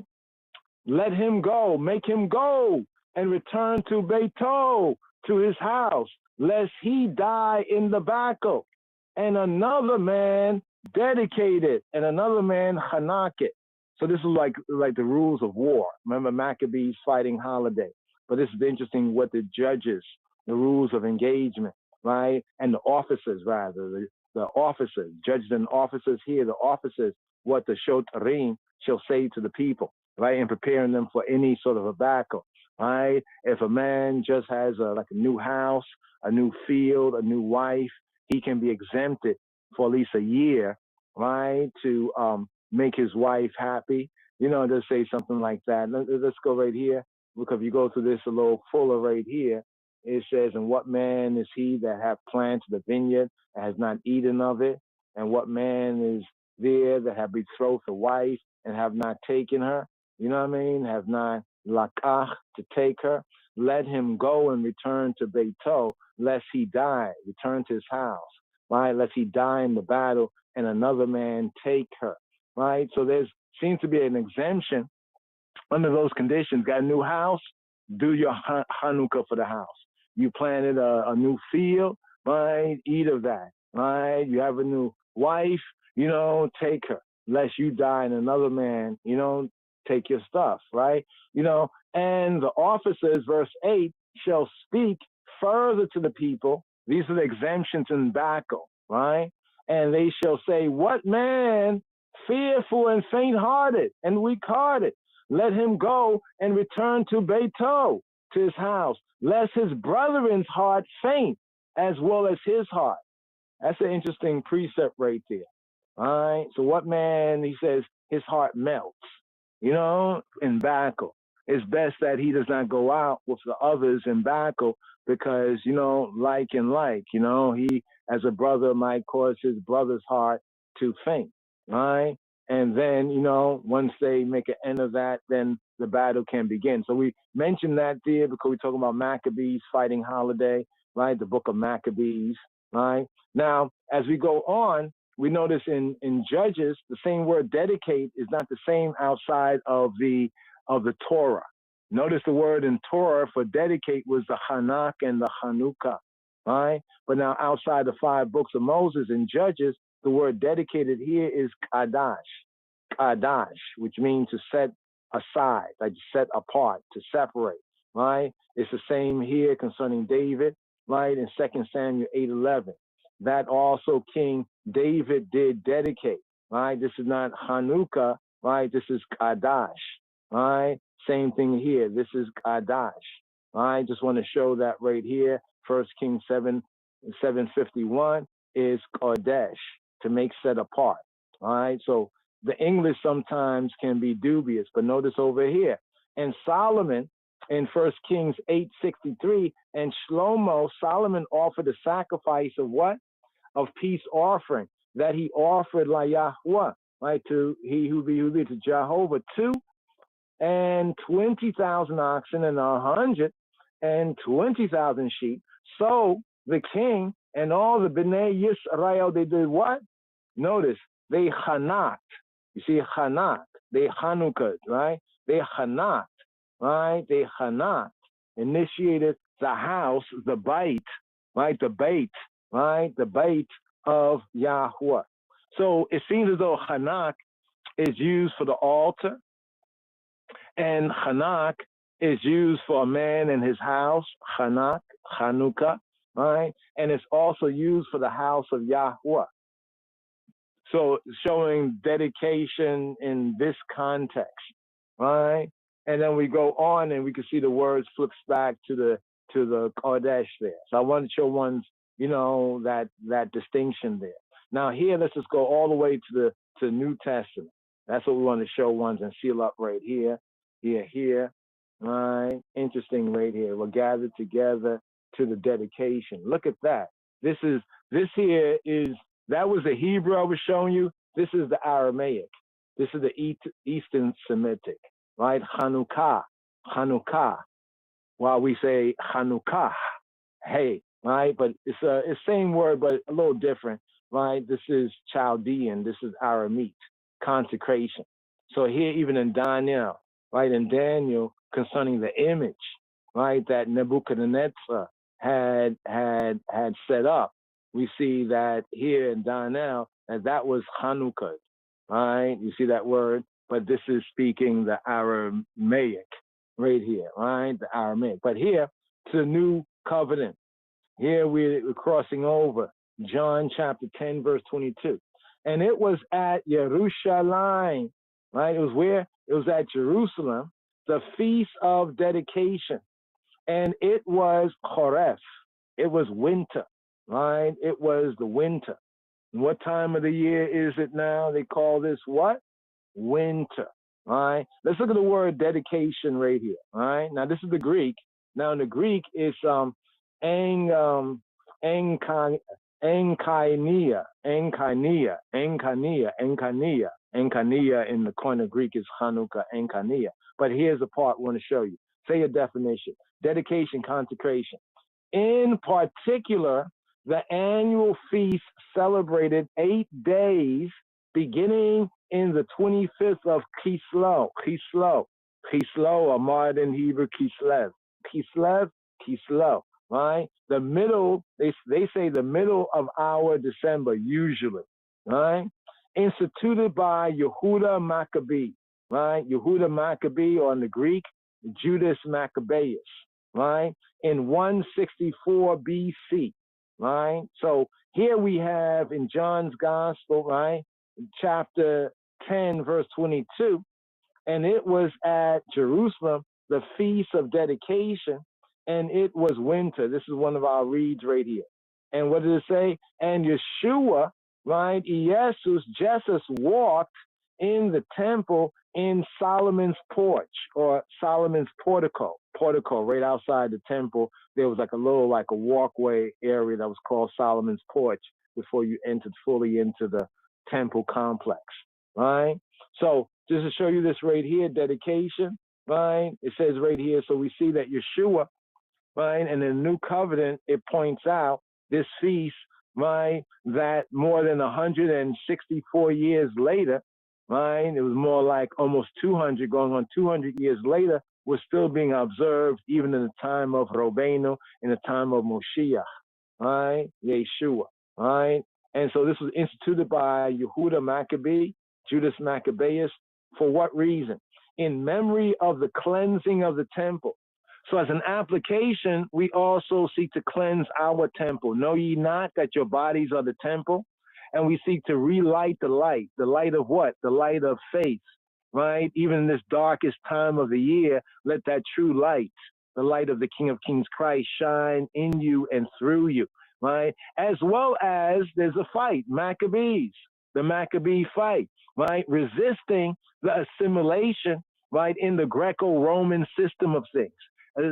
Resisting the assimilation in the world flesh and the satanic seclorum, right, at this darkest time of the year. So the darkest time of the year, right, like it says the light shines in darkness, but the what don't comprehend what, right? So this is a memory of the cleansing of the temple from what? From the pollution of Antiochus Epiphanes. He is called the madman, right? Antiochus Epiphanes, known as the madman, right? So here they call this innovators or renewal. So you see in the sense where it says specifically it was the renewal of the really just, the righteous services after the Antiochian interruption. And so the name dedication, Hanukkah. So one say, well, Hanukkah is in the Bible. You know, a lot of times they say, this such and such is not in the Bible. Well, Hanukkah is in the Bible, right? The wars of the Maccabees, how Hanukkah began. Like to get into some more of the details there. But here, Temple Rockers, look at Dubwise, Temple Rockers, right? The festival, right? A festival song right here, Temple Rockers.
Yes. Also, the Hanukkah prophecies coming forward as well. How was Antiochus Epiphanes a type of an antichrist, right? Resisting the Greco-Roman assimilation, right? And extermination of the way and our way, the way, truth, and life. Right here. Let's ride up right here for day one.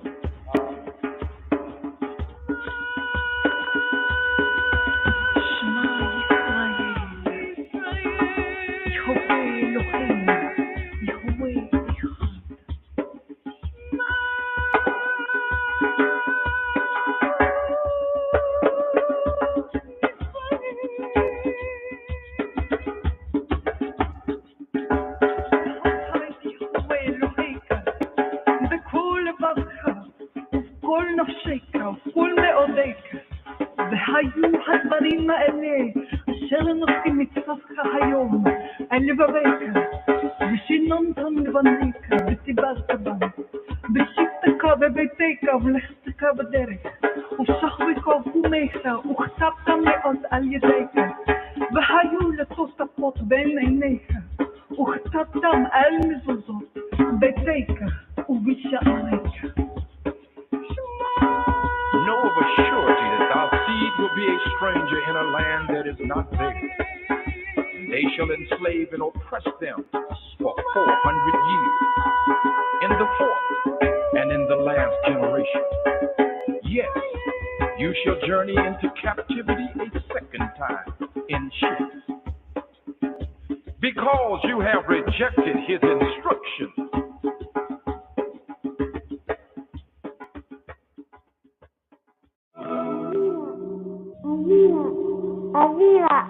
Aviva, it's time to open the door for Eliyahu.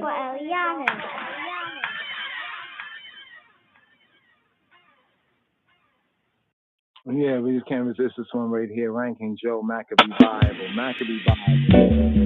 How long shall I hide the truth from black people? Yeah. Judge of Bickley must know the truth. You can't fool all the youths. Yeah. Because give me the Bible, give me Bible, give me the Bible, original Bible. Give me the Bible, Rootsman Bible. Give me the Bible, the cultural Bible. Then generally, we down the country, we go check Maccabee, we send some sensei. Call Daddy Roy, Charlie and Josie, Papa Briggy, we go praises mighty because we want the Bible, cultural Bible. Give me the Bible, Maccabee Bible. Give me the Bible, original Bible. Give me the Bible, the Maccabee Bible. Split up the Bible in a two. New Testament and Old Testament. All me and beg you, Mr. Government, is to give me Lord of God, I said the Holy Bible. Give me the Bible, give me Bible. Give me the Bible, Maccabee Bible. Maccabee and the human manual. Maccabee and the human manual. Teach black people how to live. Teach black people how to survive. Make them do what me say right and not wrong. How long, wicked man, you shall have it done in Babylon. Yeah, give me the Bible, give me Bible. Give me the Bible, Maccabee Bible, original Bible, cultural Bible, you know, original Bible, no carbon copy, you know. I say you fool black people long time. I say you rob up our language and our culture. I tell black people how to think. Give them all kind of something to drink. Cause give me the Bible, give me Bible. Give me the Bible, Maccabee Bible.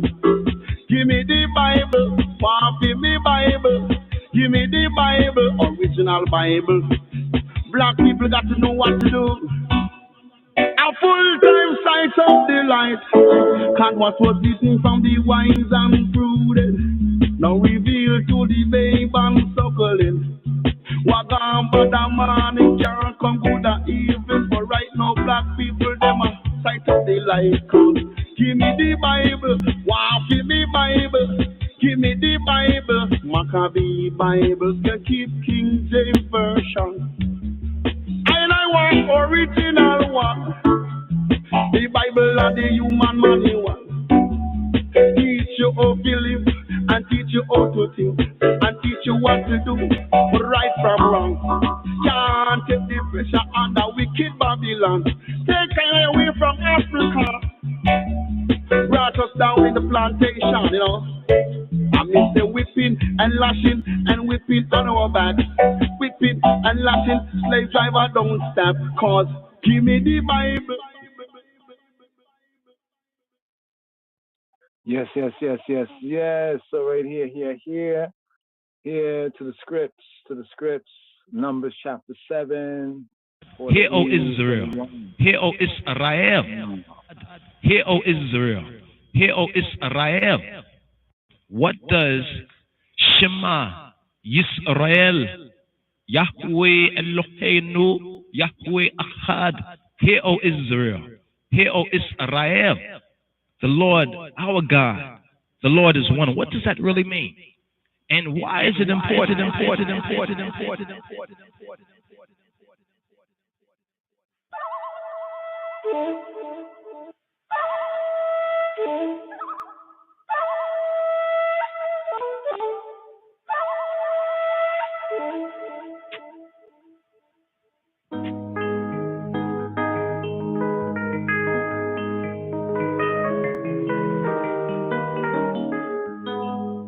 Baruch Ata Adonai.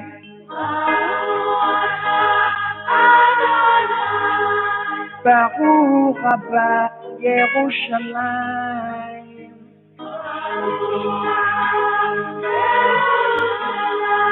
Baruch Ata Adonai.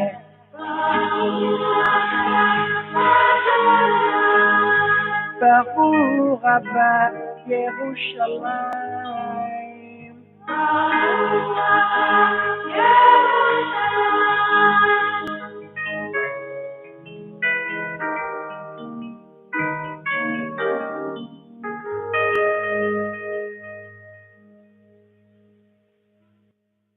Baruch Ata Adonai. Yes! Rastafari. Are ye not as children of the Ethiopians unto me, O children of Israel, O children of Israel? Shema Yisrael, Adonai Eloheinu, Adonai Echad, Adonai Echad, Adonai Echad, Adonai Echad. Chapter 7. And it came to pass on the day that Moses had fully set up the tabernacle, and had anointed it and sanctified it, and all the instruments thereof, both the altar and all the vessels thereof, and had anointed them and sanctified them, that the princes of Israel, heads of the house of their fathers, who were the princes of the tribes, and were over them that were numbered, offered. And they brought their offering before the Lord, 6 covered wagons, and 12 oxen, a wagon for 2 of the princes, and for each one an ox. And they brought them before the tabernacle. And the Lord spake unto Moses, saying, Take it of them, that they may be to do the service of the tabernacle of the congregation, and thou shalt give them unto the Levites, to every man according to his service. And Moses took the wagons and the oxen, and gave them unto the Levites. 2 wagons and 4 oxen he gave unto the sons of Gershon according to their service, and 4 wagons and 8 oxen he gave unto the sons of Merari according unto their service, unto the hand of Ithamar, the son of Aaron the priest. But unto the sons of Kohath he gave none, because the service of the sanctuary belonging unto them was that they should bear upon their shoulders. And the princes offered for dedicating of the altar in the day that it was anointed. Even the princes offered their offering before the altar. And the Lord said unto Moses, They shall offer their offering each prince on his day for the dedicating of the altar. And he that offered his offering the first day was Nahshon the son of Amminadab of the tribe of Judah. And his offering was 1 silver charger, the weight thereof was 130 shekels, 1 silver bowl of 70 shekels after the shekel of the sanctuary. Both of them were full of fine flour mingled with oil for a meat offering. 1 spoon of 10 shekels of gold full of incense, 1 young bullock, 1 ram, 1 lamb of the first year for a burnt offering, 1 kid of the goats for a sin offering, and for a sacrifice of peace offerings 2 oxen, 5 rams, 5 he-goats, 5 lambs of the first year. This was the offering of Nahshon the son of Amminadab, the son of Amminadab, the son of Amminadab, the son of Amminadab, the son of Amminadab, the son of Amminadab, the son of Amminadab, the son of Amminadab, the son of Amminadab, the son of Amminadab, the son of Amminadab, the son of Amminadab, the son of Amminadab. So here, that's the reading for day 1, the eve right here. Got this to share as well from the 4th book of Maccabees and the Lost Books of the Bible, Forgotten Books of Eden. Anybody seeking to get a PDF copy of that, it is available. It's out there. It's out there. You know, so just to point that out. But here, another tune right here. It's another tune while we get this queued up. This is I Have Light, or nearly, not nearly, but near a light, sometimes translated as a candle, but literally a light, a light. Do you have light? Nearly. There's light for me. Here,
Yes, yes, yes. So for others, they will avoid a prophet's reading, a Haftarah reading. But here, he goes to the fourth book of Maccabees, right here, here. The fourth book of Maccabees. This book is like a fearful peal of thunder echoing out of the dim horrors of ancient tyranny. It is a chapter based on persecution by Antiochus, the little horn of Daniel, Daniel, a type of Antichrist, the tyrant of Syria, whom some call Epiphanes, the madman, the madman. Roman history of the first century records two such tyrants. The other, Caligula, the second brilliant madman, the second Illuminati madman. The form of this writing, the fourth book of Maccabees, is that of an oration. So carefully timed are the risings and fallings of speech, so devastating are its arguments, so unfaltering is its logic, is the logos. So deep its thrust, so cool its reasoning, that it takes its place as a sample of the sheerest eloquence. The keynote is courage. Ndegana. Again, the keynote is courage. The writer begins with an impassioned statement of the philosophy of inspired reason. The philosophy, philo, Sophia, the love of wisdom of inspired spiritual reason, logos, logic. We like to think of this 20th century past as the age of reason and contrast it with the age of myths. Yet, a writing such as this is a challenge to such an assumption. We find a writer who probably belonged, some say, to the first century before the Christian era, the Messianic era, stating a clear-cut philosophy of reason, a love of wisdom, of logic, reason, that is just as potent today as it was 2,000 years ago. The setting of the observations in the torture chambers is unrelenting. On our modern ears attuned to gentler things, it strikes appallingly. The details of the successive tortures, suggesting the instruments of the Spanish Inquisition centuries later, are elaborated in a way shocking to our taste. Even the emergence of the stoical characters of the old man, the seven brothers, and the mother does nothing to soften the ferocity with which this orator conjures courage, seeks to inspire courage.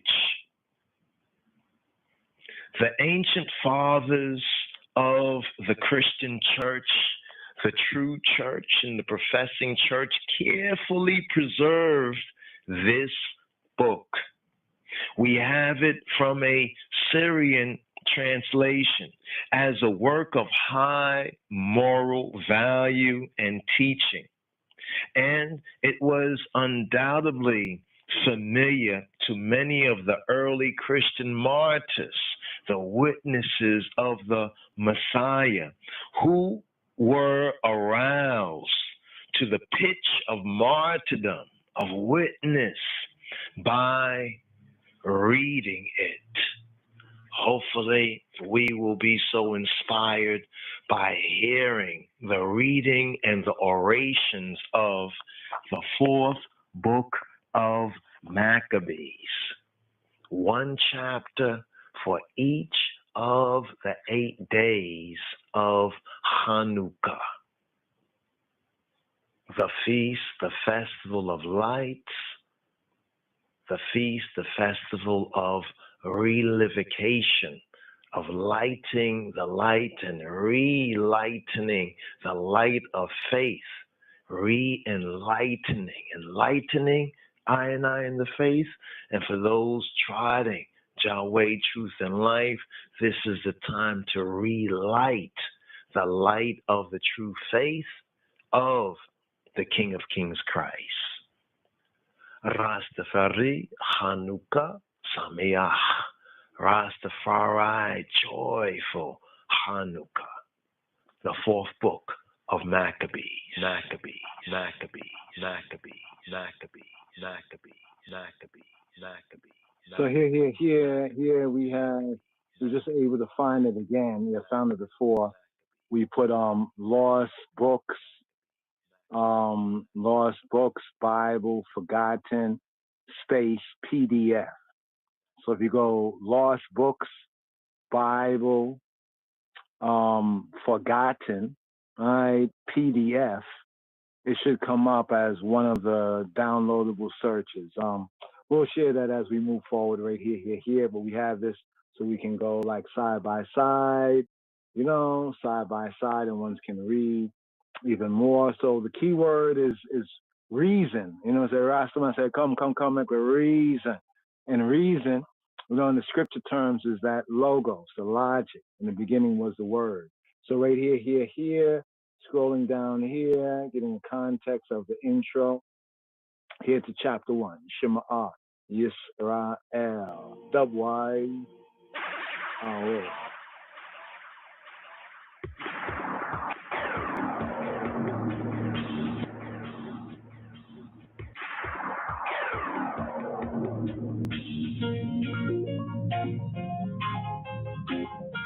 The fourth book of Maccabees, chapter 1.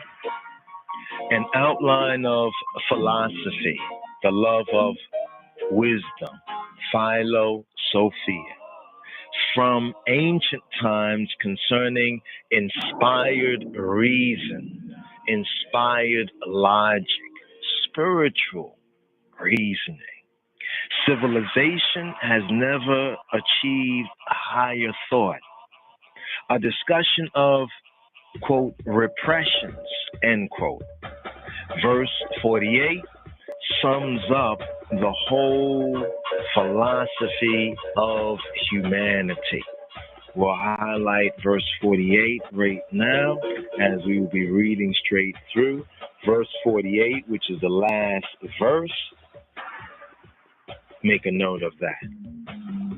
It says, for in the day when Elohim created man, he implanted in him his passions and inclinations, and also, at the very same time, set the mind on a throne amidst the senses, to be his sacred guide in all things. And to the mind he gave the law, ha-Torah, by which if a man order himself, he shall reign over a kingdom that is temperate and just and virtuous and brave. Chapter 1.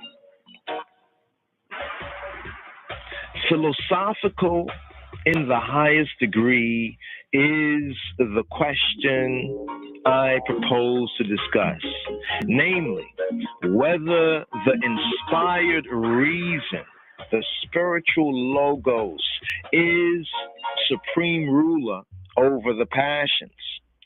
And to the philosophy of it, I would seriously entreat your earnest attention.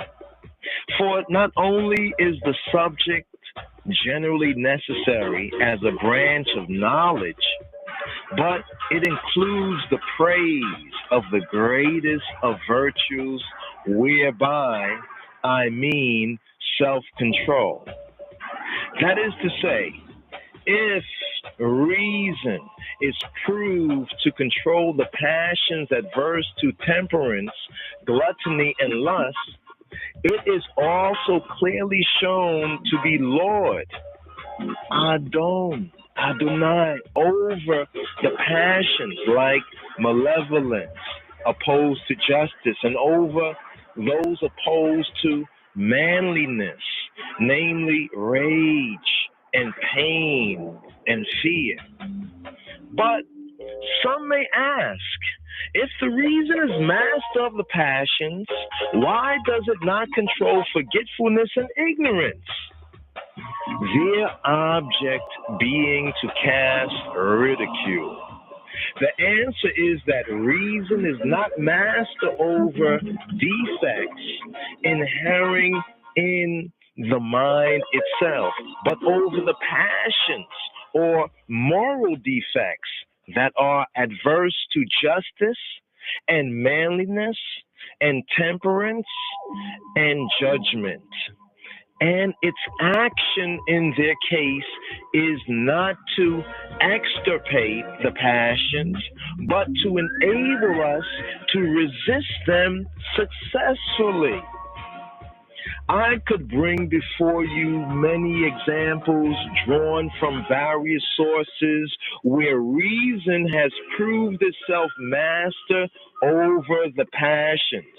But the best instance by far that I can give is the noble conduct of those who died for the sake of virtue. Eleazar and the 7 brethren and the mother. For these all by their contempt of pains, yea, even to death, prove that reason rises superior to the passions. I might enlarge here in praise of their virtues. They, the men with the mother, dying on this day we celebrate for the love of moral beauty and goodness, but rather would I felicitate them on the honors they have attained. For the admiration felt for their courage and endurance, not only by the world at large, but by their very executioners, made them the authors of the downfall of the tyranny under which our nation lay. They, defeating the tyrant by their endurance, so that through them was their country purified. But I shall presently take opportunity to discuss this after we have begun with the general theory, as I am in the habit of doing, and I will then proceed to their story, giving glory to the all-wise God, giving glory to the all-wise Elohim, Baruch Hashem. Our inquiry, then, is whether the reason is supreme master over the passions. But we must define just what the reason is, and what passion is, and how many forms of passion there are, and whether the reason is supreme over all of them. Reason I take to be the mind, preferring with clear deliberation the life of wisdom, the life of Sophia. Sophia, wisdom, Chokmah, I take to be the knowledge of things, divine and human, and of their causes. This I take to be the culture acquired under the law, acquired under Ha-Torah, through which we learn with due reverence the things of Elohim, and for our worldly profit the things of man. Now, wisdom is manifested under the forms of judgment and justice, and courage and temperance. But judgment or self-control is the one that dominates them all, for through it, in truth, reason asserts its authority over the passions. But of the passions, there are two comprehensive sources, namely pleasure and pain. And either belongs essentially also to the soul as well as to the body. And with respect both to pleasure and pain, there are many cases where the passions have certain sequences. Thus, while desire goes before pleasure, satisfaction follows after. And while fear goes before pain, after pain comes sorrow. Anger, again, if a man will retrace the course of his feelings, is a passion in which are blended both pleasure and pain. Under pleasure also comes that moral debasement which exhibits the widest variety of the passions. It manifests itself in the soul as ostentation and covetousness and vainglory and contentiousness and backbiting, and in the body as eating of strange meat and gluttony and gormandizing in secret. Now pleasure and pain being as it were two trees, growing from body and soul, many offshoots of these passions sprout up, and each man's reason as master gardener, weeding and pruning and binding up and turning on the water and directing it hither and thither, here and there, brings the thicket of dispositions and passions under domestication. For while reason is the guide of the virtues, it is master of the passions. Observe now, in the first place, that reason becomes supreme over the passions in virtue of the inhibitory action of temperance. Temperance, I take it, is the repression of the desires, but of the desires, some are mental and some are physical. And both kinds are clearly controlled by reason. When we are tempted towards forbidden meats, how do we come to relinquish the pleasures to be derived from them? Is it not that reason has power to repress the appetites? In my opinion, it is so. Accordingly, when we feel a desire to eat water animals and birds and beasts and meats of every description forbidden to us under the law, under HaTorah, we abstain through the predominance of reason. For the propensions of our appetites are checked and inhibited by the temperate mind, and all the movements of the body obey the bridle of reason. And what is there to be surprised at if the natural desire of the soul to enjoy the fruition of beauty is quenched? This certainly is why we praise virtuous Joseph, because by his reason, with a mental effort, he checked the carnal impulse. For he, a young man at the age when physical desire is strong, by his reason quenched the impulse of his passions. And reason is proved to subdue the impulse not only of sexual desire, but of all sorts of covetings. For the law says, for HaTorah says, thou shalt not covet thy neighbor's wife, nor anything that is thy neighbor's.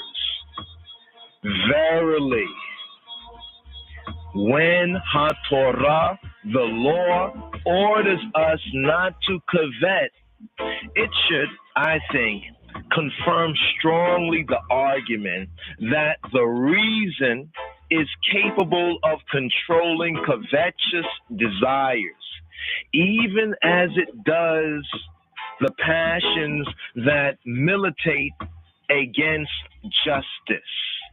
How else can a man naturally gormandizing and greedy and drunken be taught to change his nature, if the reason be not manifestly the master of the passions?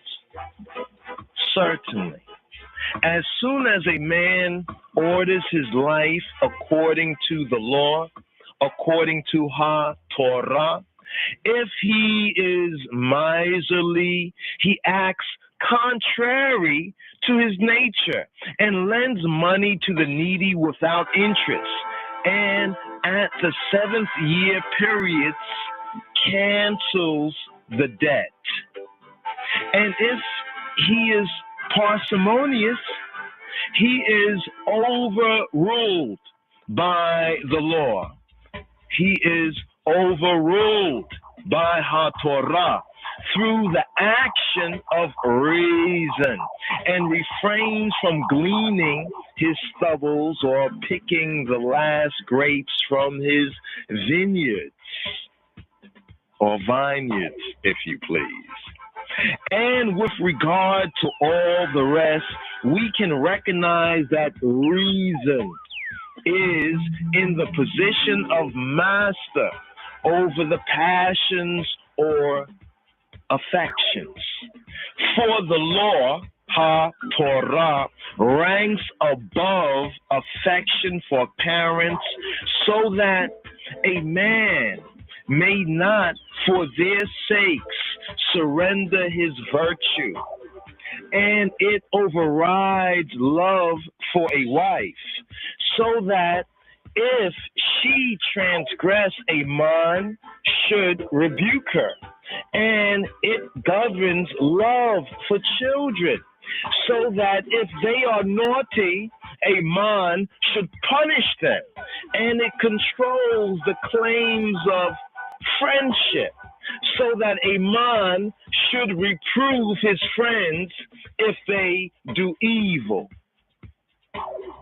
And do not think it a paradoxical thing when reason through the law through HaTorah is able to overcome even hatred, so that a man refrains from cutting down the enemy's orchards and protects the property of the enemy from the spoilers and gathers up their goods that have been scattered. And the rule of reason is likewise proved to extend through the most aggressive passions or vices: ambition, vanity, ostentation, pride, and backbiting. For the temperate mind repels all these debased passions, even as it does anger, for it conquers even this. Yea, Moses, when he was angered against Dathan and Abiram, did not give free course to his wrath, but governed his anger by his reason. For the temperate mind is able, as I said, to win the victory over the passions, modifying some while crushing others absolutely. Why else did our wise father Jacob, our wise father Yaakov, blame the houses of Simeon and Levi for their unreasoning slaughter of the tribe of the Shechemites, saying, "Accursed be their anger"? For had not reason possessed the power to restrain their anger, he would not have spoken thus. For had not reason possessed the power to restrain their anger, he would not have spoken thus. He would not have spoken like this. For in the day when God, when Ha-Elohim, Baruch Hu, Baruch Hashem, created man, he planted in him his passions and inclinations, and also at the very same time set the mind on a throne amidst the senses to be his sacred guide in all things. And to the mind he gave the law, he gave HaTorah, by which if a man order himself, he shall reign over a kingdom that is temperate and just and virtuous and brave. The reading for the first day of Hanukkah. Rastafari, Hanukkah, Sameach.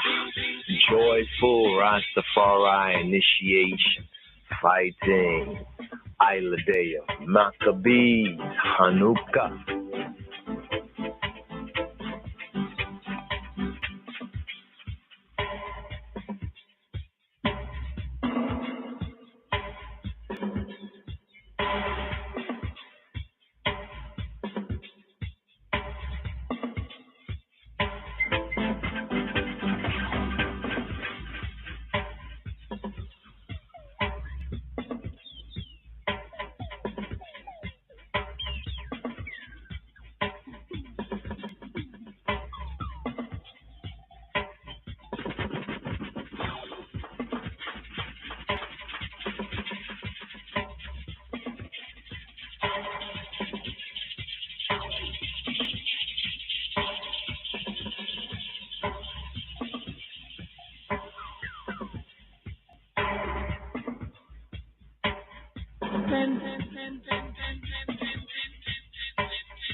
Yes, yes, yes, yes. Fourth book of Maccabees, right here, 48 verses. Some very interesting reasonings concerning reason and reason through even the Torah being the master of passions. There's some particular about when it's about anger earlier, like how anger actually mixed with rage and pleasure. That's interesting. There's a very interesting breakdown right here, but this is to the reason, or the logos. Within the New Testament coin in Greek, that's the logos, the logic, the word, but word doesn't always just mean word. Like it says, what's the word? Like, the thing, the matter. What's the reasoning? So right here for day one, fourth book of Maccabees, picking up with day 2, right? Chapter 2 right there. There's 8 chapters, so a chapter a day, right? So we touched on here the day one, right? Very, very interesting. Like to have a reason, a reason on the reason, but once again, just go to the top right here where it says an outline of philosophy. Philosophy means a love of wisdom. Wisdom is the principal thing, whether true wisdom from above. All right, an outline of philosophy from ancient times, from the Kedem, concerning inspired spiritual reason. Civilization has never achieved higher thought. The discussions of the repressions, verse 48, it sums up the whole philosophy of humanity, of mankind. But this is a very, very important reason, man. Right here. Definitely. For not only is the subject generally necessary as a branch of da'at, knowledge, but it includes the praise of the greatest of virtues, whereby I mean, and here self-control, also translated elsewhere as temperance. That is to say, if reason is proved to control the passions adverse to temperance, gluttony, and lust, it is also clearly shown to be Lord or to be master, Adon, master, sovereign over the passions like malevolence, opposed to justice, and over those opposed to manliness, namely rage and pain and fear. Very, very interesting reasoning right here for day one. The body to around the wicked I go crumble. I be Bible. Shout up 2 Psalms and the wicked them tremble. The body I be Bible. Shout up 2 Psalms and the wicked them tremble. The body to around the wicked I go crumble. I be Bible. Shout up 2 Psalms and the wicked them tremble. The body to around the wicked I go crumble.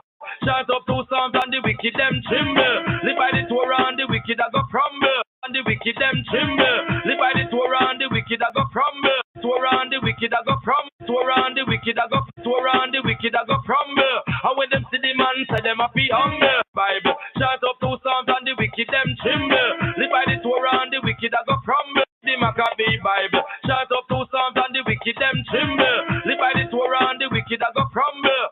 Me a fi draw fi the Maccabee Bible. Shout up 2 Psalms and the wicked them tremble.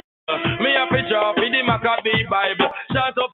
Me a fi draw fi the Maccabee Bible. Shout up 2 Psalms and the wicked them tremble. Me a fi draw fi the Maccabee Bible. Shout up 2 Psalms and the wicked them tremble. The body to around the wicked I go crumble. You got to draw for the Maccabee Bible. Chant the Psalms. Yeah, wicked them tremble. Yes, I. So right here, riding up right here to the Brit Chadash read right here. Give thanks, Ross, Ice, and Tafari right here. Brit Chadash read. And the reading from the Brit Chadash, I think this is what it's going to cover right here. Let me just point this out for ones and ones. Let's see. We have John chapter, all right. John chapter 10, verses 22 to 39. I see a Zechariah read right there, Zechariah chapter 2, verses 10 to chapter 4, verse 7. But let's go to Brit Chadasha. I'll see if the audible is available right here to share. But that's Zechariah chapter 2. The 2 olive trees, Zechariah chapter 2, verses 10 to chapter 4, verse 7. Right here, Shema Yisrael. The man born blind is healed. And Yeshua and Jesus passed by. He saw a man that was blind from his birth. And his disciples asked him, saying, Rebbe, Master, who did sin, this man or his parents, that he was born blind? Yeshua answered, Neither has this man sinned nor his parents, but that the works of Elohim should be made manifest in him. I must work the works of him that sent me, while it is day. The night cometh, when no man can work. As long as I am in the world, I am the light of the world. When he had thus spoken, he spat on the ground and made clay of the spittle, and he anointed the eyes of the blind man with the clay. And he said to him, Go, wash in the pool of Siloam. That is, by interpretation, sent. He went his way, therefore, and washed, and came, seeing.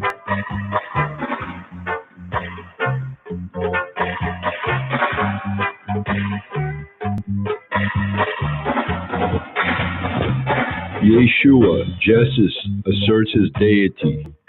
And it was at Jerusalem, the feast of Livocation, and it was winter. And Yeshua, Jesus, walked in the temple in Solomon's porch. Then came the Jews round about him, and said to him, How long dost thou make us to doubt? If thou be HaMashiach, if thou be the Christ, tell us plainly. Yeshua answered them, I told you, and ye believe not. The works that I do in my Father's name, they bear witness of me.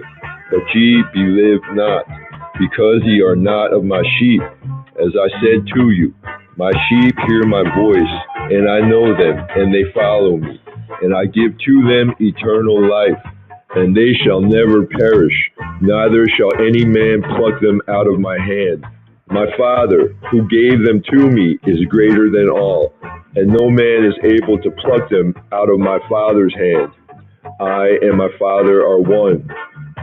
Then the Jews took up stones again to stone him. Yeshua answered them, Many good works have I shewed you from my Father. For what of those works do ye stone me? The Jews answered him, saying, For a good work we stone thee not, but for blasphemy, and because that thou, being a man, makest thyself Elohim. Yeshua answered them, Is it not written in your law, I said, Ye are Elohim? If he called them Elohim, to whom the word of Elohim came, and the scripture cannot be broken, say ye of him, whom the Father has sanctified and sent into the world, thou blasphemest, because I said, I am Bein Ha-Elohim, because I said, I am the Son of God. If I do not the works of my Father, believe me not. But if I do, though ye believe me not, believe the works, that ye may know and believe that the Father is in me and I in him. Therefore they sought again to take him, but he escaped out of their hand.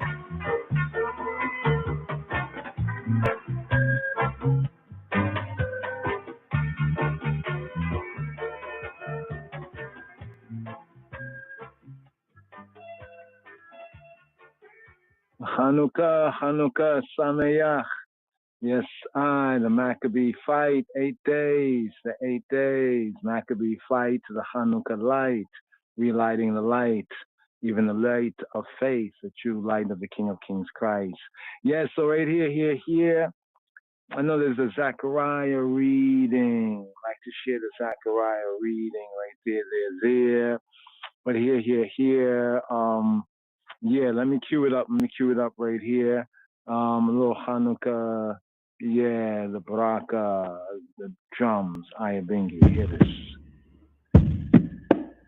Baraka.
here, Congo Nati, Enoch, Maccabees. Here. Very interesting tune, Congo Nati, called this Enoch Maccabees. Remember we touched on the Hanok in Enoch, Hanok from Hanak and related to Hanukkah. Well, here's Congo Nati, Enoch Maccabees.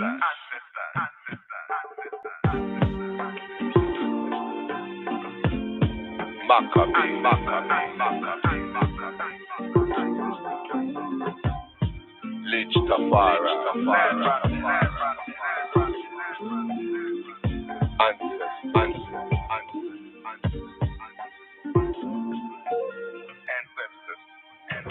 I tell you no lie.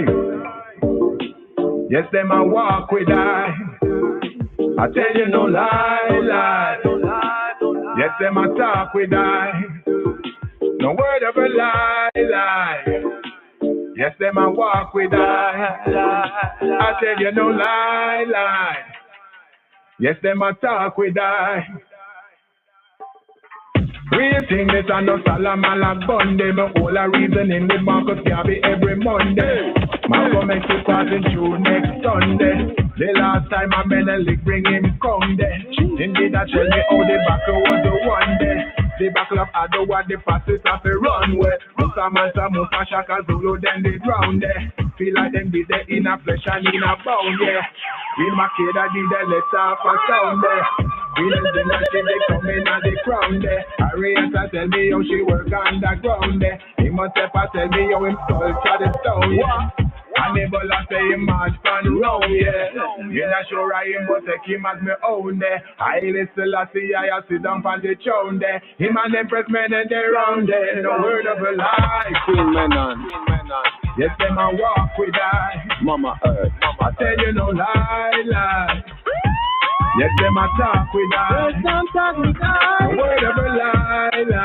Ancestors. Yes, them I walk with I. Yes, them talk with I. I tell you no lie. Rastafari. Yes, them I talk with I. Real thing, this a no Jack and Nori, this a no fairy tale, this a no bedtime story. I give the ancestors the glory. Give them the honor so them not go ignore way. In a me vision like me have them in the room. Me see them faces like me have them pan Zoom. Paul Bobo said this logging in soon. With sister Nani me say from the barrow. Who else a come? Then you a wonder. Queen Aya Bingi coming out of Uganda. She asked her she a come out of Ghana. Set up the vision and me love what a go on there. Them and the most I have me protection. Me say this all about a spiritual connection. Heading in the right direction. Ancestral perception. I tell you no lie. Fireball. Yes, them I walk with I. Walk with I. I tell you no lie. Ancestors are walk yes, with I. Talk with I. Yes, them talk with I. Word of a lie. Yes, them I walk with I. I tell you no lie. Yes, them I talk with I. I am not a racist. It's not a case of being good and bad, good or bad, blacks and whites.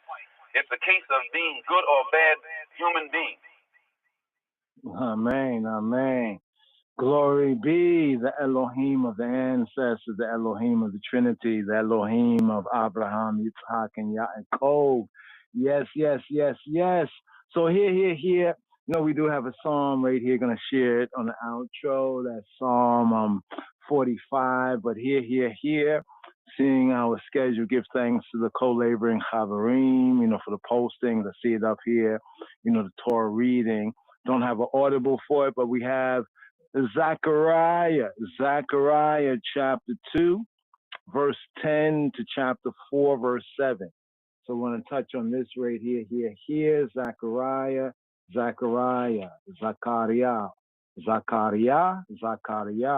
Here we have chapter 2. This is a section of the 10 visions, right? The fourth item here, the man with the measuring line, right? And here in this section, Jerusalem, Yerushalayim, in the kingdom age, in the kingdom time, the kingdom age. So here at verse 10, let's just Right up there. It reads right here. Rani with Shimchi Bat Zion. Kia Hinani Ba with Shakanti Be Tokek. Neum Yahuwah. Here, sing and rejoice. Rani with Simchi. Speaking to she. Roni, with Simchi. Speaking to she. Rani, sing out. With and Simchi, with Simchi. Rani with Simchi Bata Siona Kia Hinania Ba with Shakantia Betokek Neum Yahuwah. Sing and rejoice and be happy, O daughter Bat Sion, O daughter of Zion. Rani, sing with Simchi. So we say Chanukah Sameach here to say to she, Simchi, saying to she to be happy. Simchi, rejoice. Simchi, Rani with Simchi, Bata Sion, Bat Sion, daughter of Zion. Kia Hinani Ba, Ki for Hinani, lo, look, here I am. Ba, I come. Kia Hinani Ba, behold, look, for I come. With Shakanti Betokek. Shakanti, I will dwell. Shakanti Betokek. Tokek, speaking to she in your midst. Right? Neum. Here it says, saith the Neum in the Hebrew. Neum is the oracle. Right? The oracle, Neum. Right? Where it says, saith Neum Yahuwah. Here. Neum. You see Neum? Neum, the utterance, declaration, Neum. Right? Declaration, revelation of the prophet in the static state. Neum, declaration. Right? The declaration. You see right there? There, the oracle. All right, Neum Yahuwah. So here, Rani with Simchi Abata Zion. Here. Sing and rejoice, Bat Zion, daughter of Zion. Kia Hinani Ba. For lo, look, see, here it is. Here I am. Ba, I come. Kia Hinani Ba. And I will dwell, right, with Shakanti Abitokek in your midst, the midst of thee, I, Neum, Yahuwah, the oracle of he who be, who he be. And many nations shall be joined, La Yahuwah, to he who be, who he be, in that day, and shall be Ami, and shall be my people. And I will dwell in the midst of thee with Shakanti Abitokek, right? And thou shalt know that Yahweh Sabaoth, that he who be of armies of hosts, Yahweh Sabaoth, hath sent me to thee. And Yahweh shall inherit Yehuda, Judah, praise his portion in the Holy Land, and shall choose Jerusalem again. Be silent, O all flesh, lifnei Yahweh, before he who be, for he is raised up out of his holy, his set apart habitation, out of the habitation of his holiness, his set apartness. Here, Zechariah chapter 3, the 10 visions, the 5th part. Yehoshua, Kohen Gadol, Joshua the high priest. And he shewed me Yehoshua, right, the Kohen Gadol, the high priest, standing before HaMalak, right, the Malak Yahweh, the angel of he who be, and Satan, the accuser, the adversary, the prosecutor, Satan, standing at his right hand to resist him, right? The adversary, right? Standing at his right hand to be his adversary. Or Satan, the accuser, standing at his right hand to accuse him. Satan, the adversary, Satan, the opponent, right? Standing at his right hand, the verb Satan, to act as an adversary, to resist him, to attack him, to accuse him. Verse 2.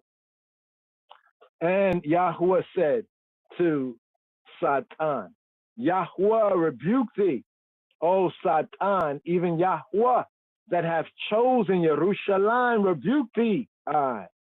Not this a brand plucked out of the fire? Now Yehoshua, Joshua was clothed with filthy garments and stood lifnei, right? Malak, right? Stood before Hamalak, stood before the angel, the messenger. And he answered and spake to those that stood before him, saying, take away the filthy garments from him. And to him he said, behold, I have caused thine iniquity to pass from thee, and I will clothe thee with change of raiment. And I said, let them make them set a fear mitre turban upon Rosho, his head. So they set a fear, beautiful mitre, beautiful turban upon Rosho, his ras, his head, and clothe him with garments. And the Malak, the angel Malak Yahweh, stood by. And the Malak Yahweh, the messenger, the angel of Yahweh, protested to Yehoshua, saying, thus saith, like this saith Yahweh Sabaoth, saith Yahweh Sabaoth of hosts of armies, if thou wilt walk in my ways, and if thou wilt keep my charge, then thou shalt also judge Beiti, my house, and shall also keep my courts, and I will give thee places to walk among those that stand by, charge, ordinance, right, places, walks, right, walks to walk. Verse 8, hear now, Yehoshua, Kohen Gadol, HaGadol, thou and thy fellows that sit before thee, for they men wondered at. For behold, look and see, I will bring forth my servant Abdi, the branch, Semach. Bring forth my servant Semach, the branch. Verse 9, for here, the section right here is the 10 visions from verse 8, moving forward. Jehovah's servant, the branch, Hasamach. Verse 9, for behold, the stone that I have laid before Yehoshua, upon one stone, 7 eyes. Behold, I will engrave the graving thereof, saith Yahweh Sabaoth, and I will remove the iniquity, the moral perversity of the land in one day. Verse 10, in that day, saith Yahweh Sabaoth, saith he who be of Sabaoth, of hosts of armies, shall y'all call every man his neighbor under the vine and under the fig tree. Here to chapter 4, right? Chapter 4. This is the 10 visions, continued, 7th part. The golden menorah, the golden lampstand, menorah, and the 2 olive trees. And Hamalak, and the messenger, the angel that talked with me, I came again, and waked me, as a man that is wakened out of his sleep. And he said to me, what seest thou? And I said, I have looked, and behold, a lampstand, not candlesticks, oil, lampstand, or in the Hebrew, a menorah, the menorah, a lampstand, menorah. and said to me, what seest thou? And I said, I have looked, and behold, a menorah, right? All gold, with a bowl upon the top of it, and his 7 lamps thereon, and 7 pipes to the 7 lamps that are upon the top thereof. Her bowl, a bowl, her bowl, 7 several pipes to the lamp. Verse 3. And 2 olive trees by it, one upon the right of the bowl, and the other upon the left thereof. So I answered and spake to Hamalak, to the messenger, the angel that talked with me, that talketh I, saying, what these, Adoni? What these, my sovereign, my Lord? Then Hamalak, then the messenger, the angel that talked with me, answered and said to I, knowest thou not what these are? And I said, lo, Adoni, lo, Adoni. No, my Lord, no, my master. Then he answered and spake to me, saying, this, the word, the dabar, this, the word of Yahuwah to Zerubbabel, saying, not by might, nor by power, but by my spirit, saith Yahuwah Sebaot, saith Yahuwah of hosts, Yahuwah of armies. All right, right there. Verse 7. Who thou, O great mountain, before you, Zerubbabel, a plain, and he shall bring forth the headstone, shoutings, grace, grace to it, grace, grace, shouting, chain, chain, chain, chain, grace, grace to it. Here, for the reading from Zechariah, right here, for this day of Maccabees. Here. Let's just spin them right here. A tune for the Maccabee time right here. Sivivon. Spin them, oh yeah.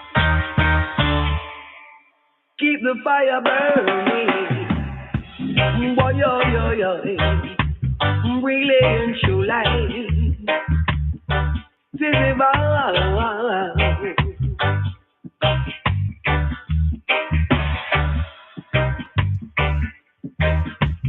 Boy, yo.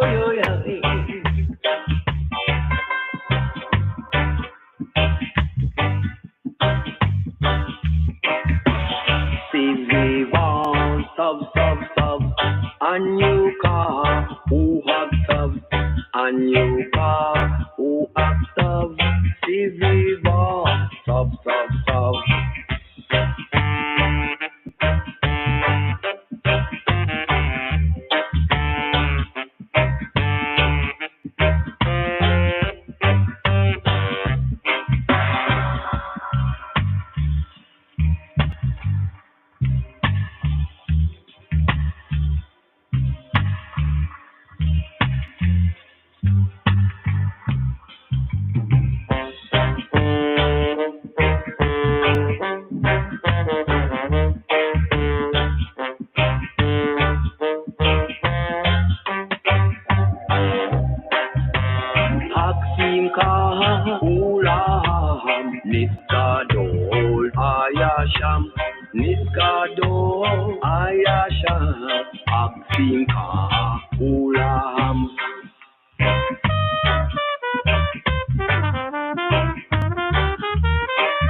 Jaja gonna sing you round a miracle of light and sound, a celebration across the nation. Jaja gonna sing you round. Israelite, hear me now. Mount Zion calling me forward. To Jaja I always move toward. Boy, boy, boy. Jaja is calling. Relay and true life. Sing them, Jaja, sing them. And keep the light burning. Keep the world turning. Boy, boy, boy.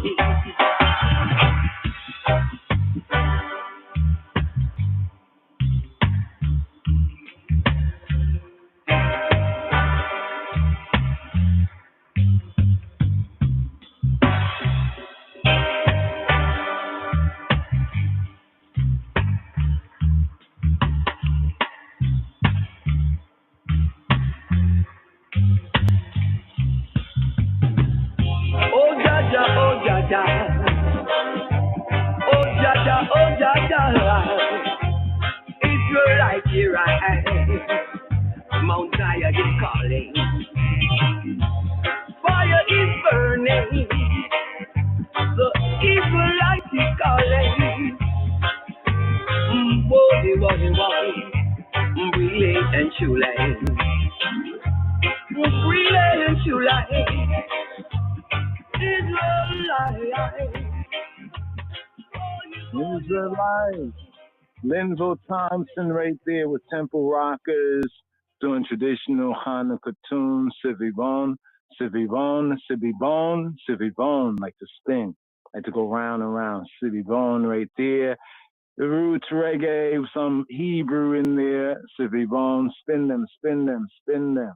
Here, round and round. So here we are at the grace point of this podcast, and for those listening to the BTR, we're going to shift up here because we have some audibles to share, but we are only able to share this right here because we have the board here on the Rastafari Israelites, so we no longer have the board there from the blog talk. So if you're still listening there, we're going to shut that down and hopefully pick up here just on the kind of the close right here, where we're at with the podcast right here. Now, there was that verse I want to go over again.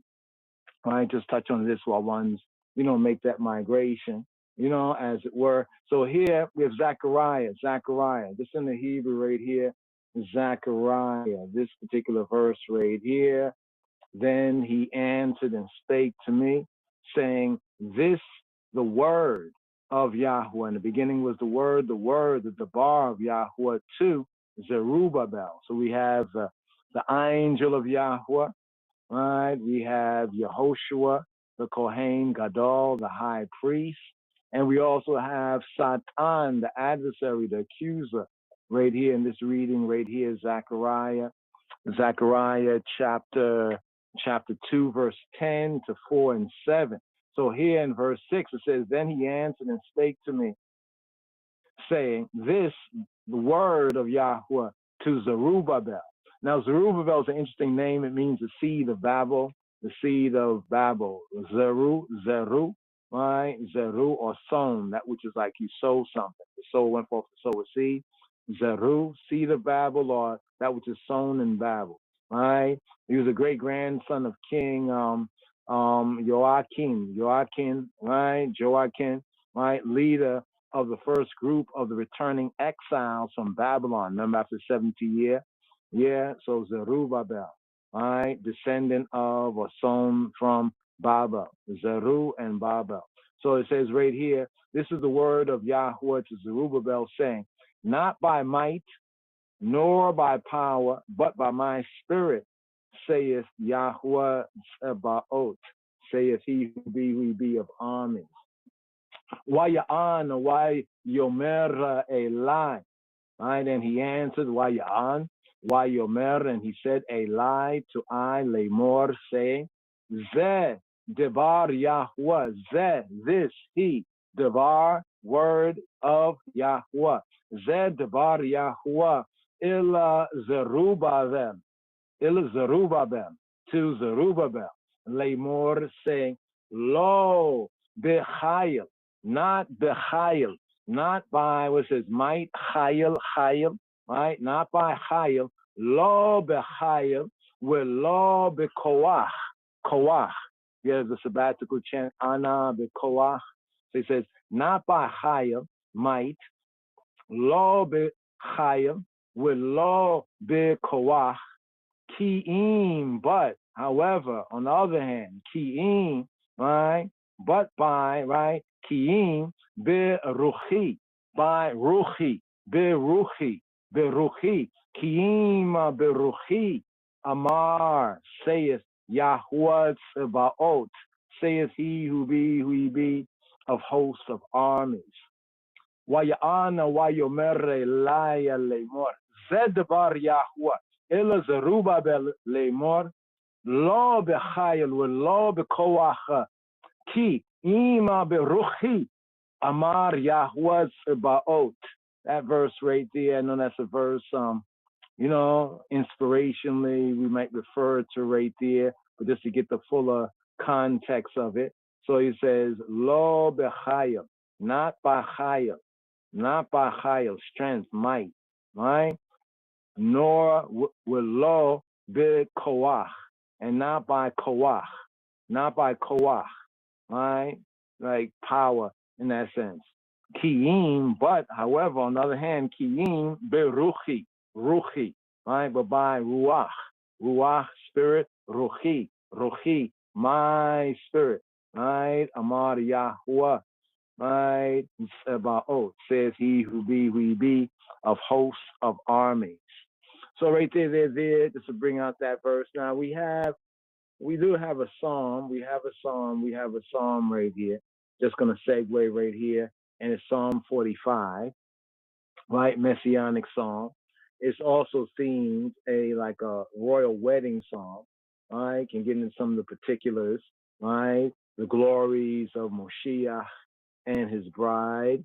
What's interesting is that this psalm, Psalm 45, it was a psalm for Coronation Day in that acceptable year of the Lord, November 2nd, 1930, of the Rastafari, Mekonnen, Negus Tafari, right? That man, child born there, Tafari, Psalm 87, verse 4, with Ethiopia, this was born there, Im Kush, Zeyulad Sham.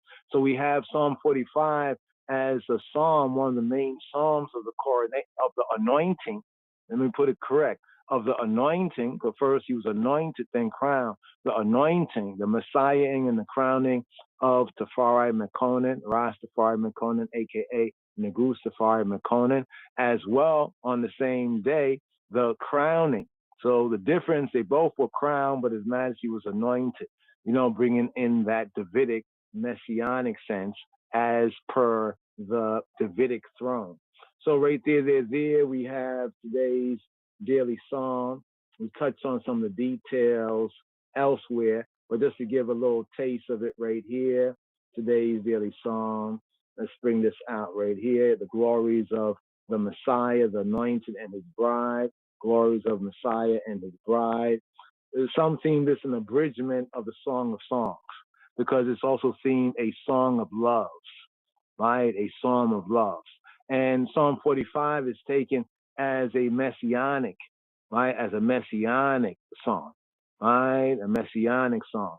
So right here, let's hear a plain read with some Hebrew highlights, right, of Psalm 45, today's daily psalm according to royal order for the day one, the eve, and the day one of Hanukkah Sameach.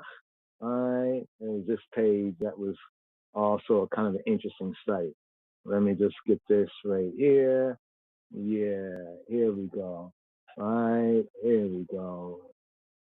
Okay, and also how it connects with Hebrews, because it's quoted later on in Hebrews. Just some basics, okay? This is the opening verse right here. Here we go.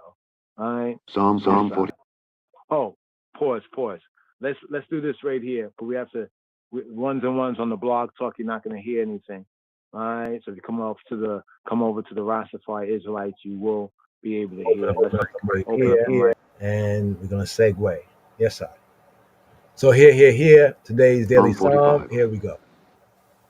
מזמור מ"ה למנצח על שושנים לבני קורח משכיל שיר ידידו שיר ידידו שיר ידידו שיר ידידו שיר ידידו שיר ידידו שיר ידידו שיר ידידו שיר ידידו שיר ידידו שיר ידידו שיר ידידו שיר ידידו שיר ידידו שיר ידידו שיר ידידו שיר.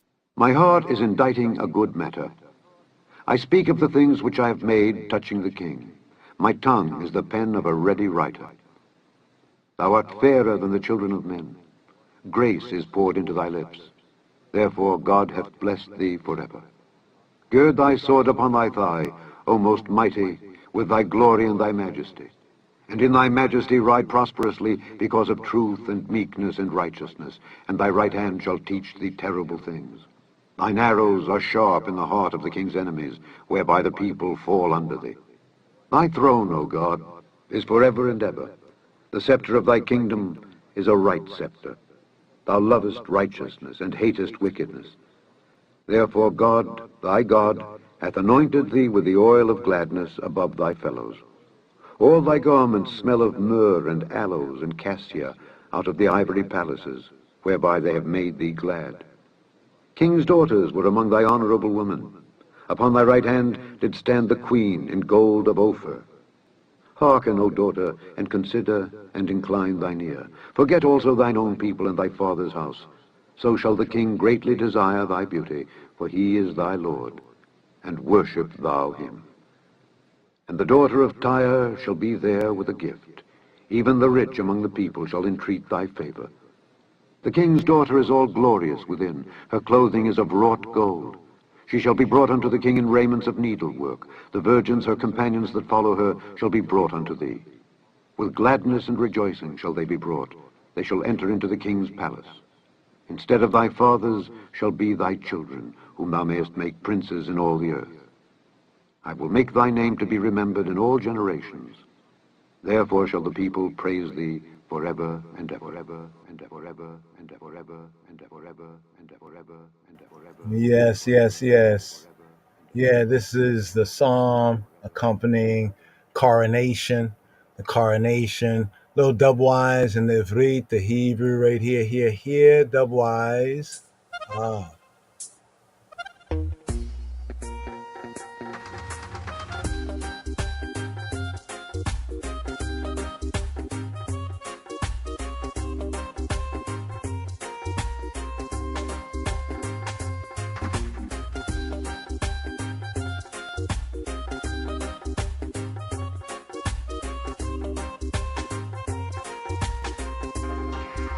מזמור מ"ה למנצח על שושנים לבני קורח משכיל שיר ידידות. רחש ליבי דבר טוב, אומר אני מעשי למלך, לשוני עת סופר מהיר. יוף יפית מבני אדם, הוצת חן בשפתותיך, על כן ברכך אלוהים לעולם. חגור חרבך על ירך גיבור, הודך והדרך. והדרך צלח רחב, על דבר אמת וענוות צדק. ותורך נוראות ימיניך. חיציך שנונים, עמים תחתיך יפלו, בלב אויבי המלך. כסאך אלוהים עולם ועד, שבט מישור שבט מלכותך. אהבת צדק ותשנא רשע, על כן משחך אלוהים אלוהיך, שמן ששון מחבריך. מור ואהלות כציעות כל בגדותיך, מן החלשן מיני שמחוך. בנות מלכים בקרותיך, ניצבה שגל לימינך בכתם אופיר. שמעי בת וראי והטי אוזנך, ושכחי עמך ובית אביך. ויתאב המלך יופייך, כי הוא אדונייך, והשתחווי לו. ובצור במנחה, פנייך יחלו עשירי עם. כל כבודה בת מלך פנימה, ממשבצות זהב לבושה. לרקמות תובל למלך, בתולות אחריה רעותיה. מובאות לך, תובלנה בשמחות בגיל, תבואנה בהיכל מלך. תחת אבותיך יהיו בניך, תשיתמו לשרים בכל הארץ. אזכירה שמך בכל דור ודור, על כן עמים יהודוך לעולם ועד.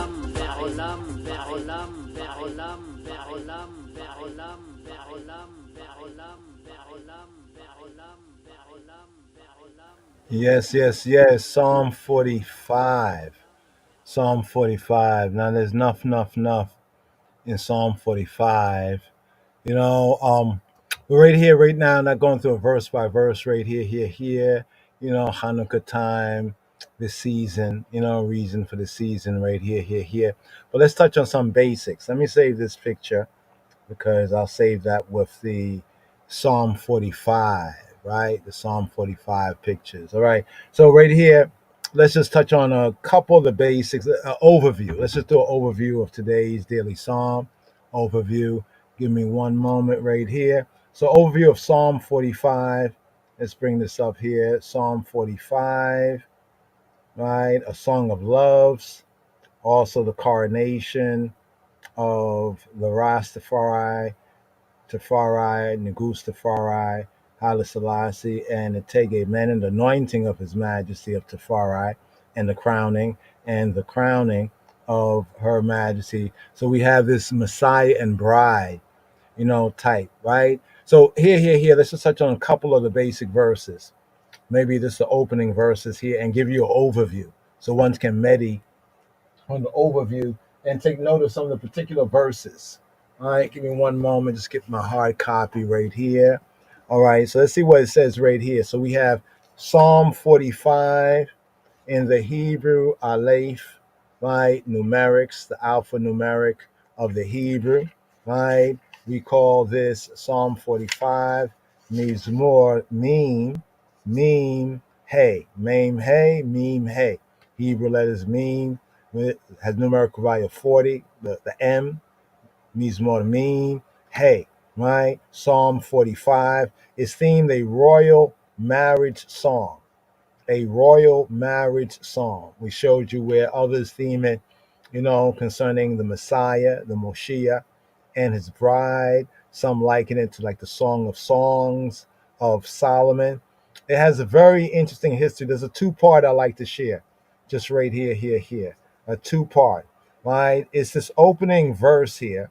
This opening verse is of particular interest because in the Ethiopic anaphora, the Kedase, the sacred, you could say, liturgy of Mary, the Kedase Mariam, this verse here, the opening verse where it says, "My heart is inditing a good matter," is repeated like 3 times there, right? For those in the Orthodox tribe, you'll find that in the Kedase Mariam. So here we have the opening of today's daily psalm. Let's bring out the Hebrew first. La Menatia. La Menatia, to the Menatia, Ha Menatia, to the presenter, the chief musician. La Menatia, Al Shoshanim, on the Shoshanim. Now it's interesting because it's on lilies. Lilies has a particular significance Hebraically, and we have brought forward, teaching and the connection that the true symbol or the true meaning of the symbol that they call Hebraically the so-called Star of David refers to the lily, right, with its 6 petals, right, and where we find Shushan and Shoshan and Shoshani, right. Here we know that the temple and the tabernacle was decorated with even carved works of the cherubim, of palm trees, and of Shoshanim, and of lilies, right? So here's Al Shoshanim. Al Shoshanim on the Shoshanim or on the lilies, right? La Menatziach Al Shoshanim Libnei Korah. Li for Bnei, the sons of Korah, for the sons of Korah. Maskil, it's a maskil. So the particular kind of composition is known as instructive, like instructive for instruction, maskil, maskil. Maskil, and it's also known as a shir, a song. Yedidot, shir yedidot. Shir is song, yedidot is loves. To bring that out, I'll bring it out right here. So it's a shir, right? Shir, you have shir here. Shir is a song, right? And yedidot, the plural of yedid. So yedid, like Solomon, Shlomo, Solomon's other name, the name that was given by Yahweh through the prophet Natan, Natan HaNabi, was Yedidiyah, Yedidiyah, or Yedidiyahu, Yedidiyahu, Yedidiyah, right? The beloved of Yah, the beloved of Jah, one beloved, lovely, Yedid. So here it's called Yedidot, which is loves. So it's themed a shir Yedidot, a song of loves. Beginning off here, my heart is inditing a good matter. I speak of the things that I have made touching the king. My tongue, the pen of a ready writer. Ready, ready, ready. So here to the maskil instruction, maskil shir yedidot. It's an instruction, a song of loves. A maskil shir yedidot, an instruction, a song of yedidot. Yedidot, wadada, yedidot of loves. My heart is inditing. The Hebrew is a little more forcibly, or it's a little more fuller, a sense of boiling up, bubbling up. My heart is rachash, rachash, rachash, to keep moving. My heart is stirred up. My heart gushes. My heart gushes. Some interpret this as a sense of overfloweth. My heart overfloweth with a good matter. I speak of the things that I have made touching the king. My tongue, the pen of a ready writer. So this just the superscription, right? And the prelude. The superscription is to the chief musician upon Shoshanim. So we're saying that Shoshanim is the real connection of what they call the Star of David, right? Through the six petal arrangement, right? And this was one of our signs. As the Psalm 74 said, that the heathen came in and tore up everything and chopped down the carved works of the tabernacle, and then they placed their logos, their signs. So one of the signs was the Shushan, also known as the Shoshan and Shoshana, the different forms of the word Shushan, Shoshan, and Shoshana, right? The lily, right? The lily. And if you look at a lily, you'll see that particular shape, right? That particular shape. You know what? Let me just do this right here, because we can say it and somehow say, yeah, nah, he don't know what he's talking about. So at least if I show you proof, right? Let me see the proof right here, lily, right? Where's the lily? There we go, lily star, the lily star folder, right? So this is my lily star folder, right? Let's look at the lily. Okay, let's look at the lily here. Okay, let's get a clearer view of the lily. You see for yourself the lily. How many petals does it have? Right? Is it satanic? Is it the devil or something like that? I thought Yahweh Elohim created this. Check. Why do the Hebrews speak about the Shoshan? Why is it Al Shoshani? Right? Shoshan. Right? Why was this one of the symbols that they had carved? And yes, they had images, but they didn't worship these things. They were just decoration, right, for the tabernacle. The cherubim, the cherubim, the carved work, the palm tree, right? It's a symbolic logic Hebraically. So right there, you see more lilies, right? It's not a fluke, right? The lilies. You see the six petals, the lilies, right? Shoshanim, the lilies, right? How many more lilies you want to see? Okay, see it simpler, right? See it simpler right there. The lily and the lily and the lily. Look at that. The lily and the lily and the lily, right? The lily of the valley, the rose of Sharon, right? The lily. Check the lily, right?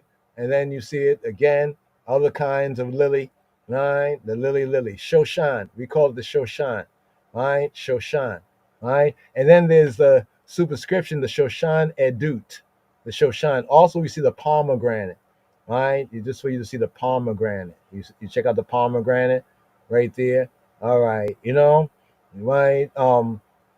So yes, certain symbols might be used, right? But because the devil takes something that the Almighty created for and spin it, our job is to contend earnestly for the truth, right? So here you can see it in this representation here, Shoshan, right? The Shoshan. So back to the study right here. So we have the lily. Shoshanim is lily in plural, right? And it's in the title of Psalm 45. Now they say lily, they say from its whiteness, right? The color, right? As a flower or architectural ornament. Check. So for the Hebrews, it was a flower, but it also was a part of the architectural ornament. Also, a straight trumpet. So the secondary sense of the lily was as trumpets. So the trumpets symbolically were called the lilies as well, right? From the tube, the tubular shape, right? And it comes from the root word of cease, to rejoice, to exalt, to display joy, just like when the flowers grow in their beautiful colors that Yahweh Eloheinu created, right? For beauty. They bright, they're cheerful. Check it, right? So here to the superscription upon Shoshanim, upon the lilies, right? Al Shoshanim. Some interpret this as a direction that the poem was to be sung to a melody. Some think of the Shoshanim on this, on that, as particular tune. We say like dubs, like on this dub, on this rhythm, right? We also have Shoshan, right, mentioned in the headings of Psalm 60 and Psalm 80. As we mentioned, it's a shir yedidot. Shir yedidot. It's a love song or a song of loves. The plural sense of it is not just always loves, but it's like love to the maximum, like in that plurality, in that, like what we say real, like it's good, very good, good, right? Yedidot of loves, or like a supreme song of loves. So here, let's go through this, the prelude. The prelude is this first verse right here. La menatziyach ala shoshanim alivnei korach. Maskil shir yedidot. Superscription, the verse 1, like in the KJV Bibles, right? My heart, right, is indicting. Rachash libi dabar tob. Omer aniya ma'asai. Limelech. Lishoni ait. Sofir mahir. Rachash, overflowing, bubbling up. Rachash libi, my heart, my heart, libi, my heart. Rachash libi, dabar, dabar, a word, dabar, word, a good word, a beneficial word. My heart is overflowing, a beneficial, a good word, a dabar, Rachash Libia Dabar Tob. Omer, saying, Ani, I myself. Omer, I saying, I myself saying. Omer, Ani, I saying, Ma'asai, my work, like my work, right? Ma'asai, my work. Limelech, for the king, my work for the king. Omer ani ma'asai limelech, lishoni, my lashon, my tongue. Eight, lishoni, eight. My tongue, pen, eight. Sophia, pen, writer, pen of the writer. Lishon, eight. Sophir, mahir, mahir. Right? So Lishoni, eight. Sophir, mahir. My tongue is like a mahir. Here they say ready, but mahir means quick, prompt, in the sense of skillful, right? Fast, skillful, ready.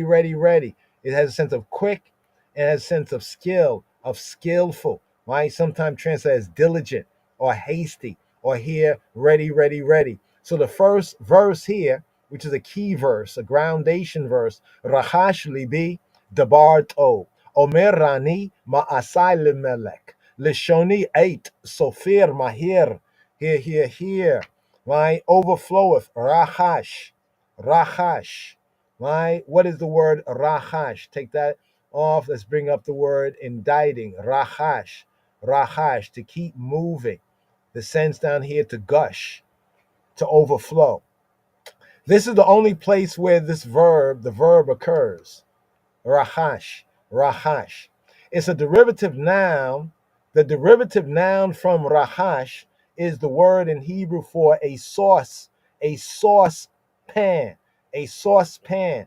And the root meaning is to boil, right? To boil. The root meaning, rahash, is to boil. So translate, my heart is stirred, like stirred up with a good subject, a good word, a choice subject, a dabar word, tob, a beneficial, a good word, or to say with beautiful words. The singular noun, right, being used often in the Hebrew for the collective. He and I cannot allow the happy occasion to pass without recording the emotion, the vibes, right? The good vibes that it aroused within him and within I. Therefore, the first verse, my heart is inditing a good matter. Rachash libi, dabar tov. I speak of the things that I have made, touching the king. Omer aniya ma'asai limelech. Right? Here it doesn't say touching. The word touching is not really there. It's more like I speak of the things. I really say, Omer ani. I myself say my work is concerning the king. The Hebrew would be more better, right? I say, Omer Ani. Omer saying, right? Ani, I myself, Omer Ani. Omer Ani. Ma'asai limelech. Ma'asai, my work. Right? My ma'aseh, my work. Ma'asai, my work. Limelech. For king. Is for a king. My work is for a king. Right? My poem, my composition, right? Etymologically, right, it means work, right? Etymologically, it means work. Let's see right here. Speak what I have made. So really, the word I have made, the King James translate I have made, but in the Hebrew, ma'asai is not I have made. Ma'asai is my work, right? My work, masati, I have made. So they kind of, a little loose of the translation, but literally, Hebraically is my work, my deed, my pursuit, my business, right? My tongue, lishoni, my lashon, right? Lishoni, my tongue, lashon sheli, my tongue, lishoni, my tongue, the pen of a ready or a quick, a swift writer, right? Lishoni, eight sophir mahir. My tongue is the pen, is the eight is a stylus, eight. Here they have an iron stylus with a diamond tip used to write on stone or metal. Also a reed pen, two kinds of eight. The eight, one is an iron stylus that's used with a diamond that was used in ancient times to write or to engrave on stone or metal, to hakak, right? And then secondarily, the eight is like the pen, the reed pen that's used on a roll or a scroll. The eight, right? From the sense of swooping, a sidelong stroke, right? The sense of writing in that way, a stylus or a marking stick, right? So he says, Lishoni, my tongue, eight, right? Pen, Sophia, right? The Sophia from Safar. Safar means to recount, to relate, to enumerate, but Sophia is like a writer. Sophia, right? The Sophia Mahir.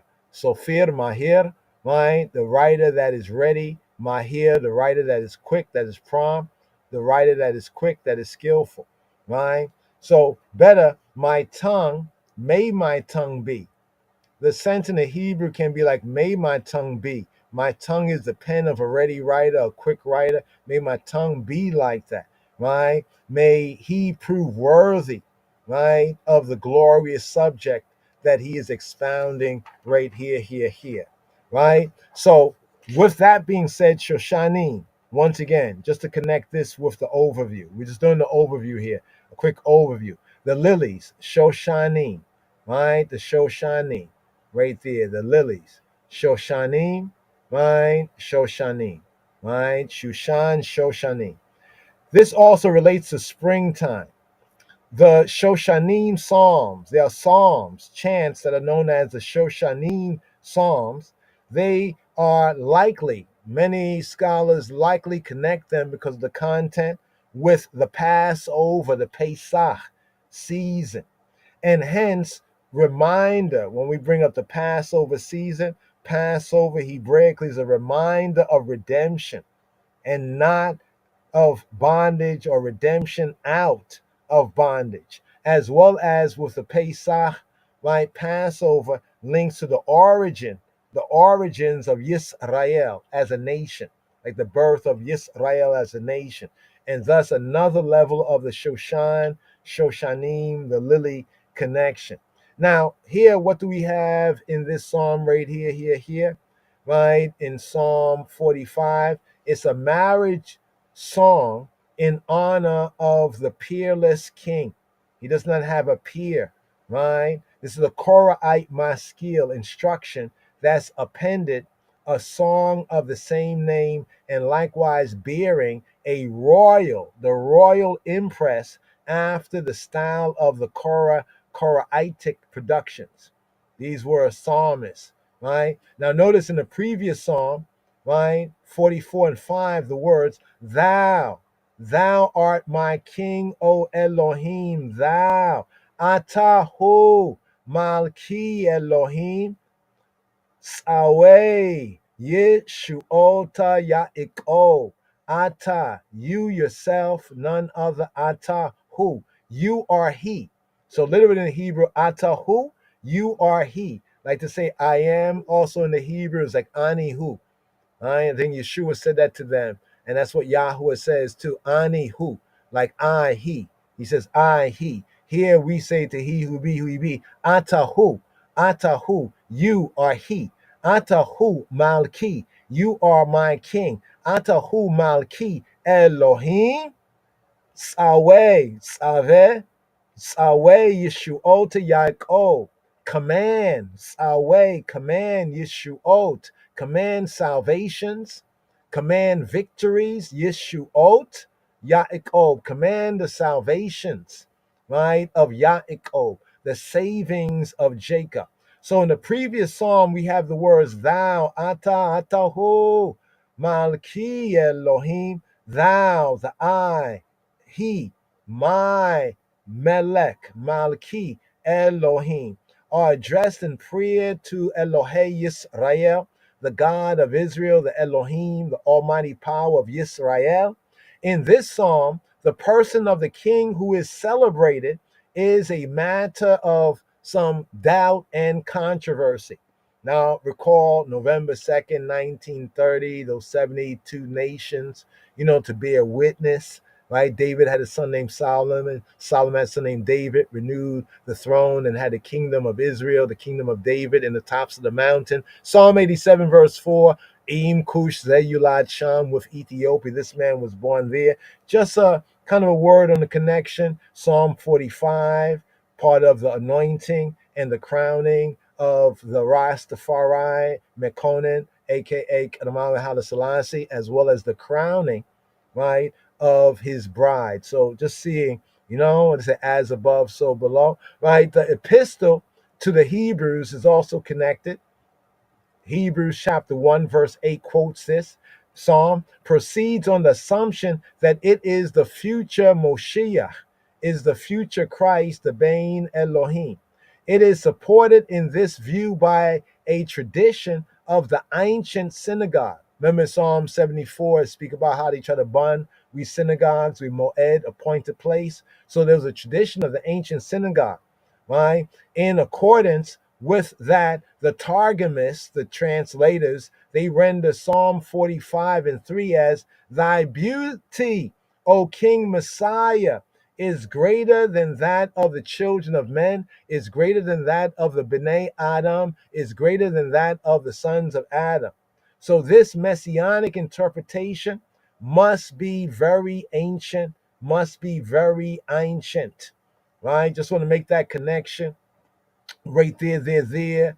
Got names of the Messiah, also in Yeshaya, Isaiah 9 and 5, Zechariah 12 and 8. They refer back in a similar manner to Psalm 45. So we know when the Psalms were composed, right, in their anciency, and when other prophets came along, we can see that they made reference to these Psalms, right? While the reception of the Song of Songs into the canon admits of being understood even without the assumption of any prophetically allegorical meaning in it.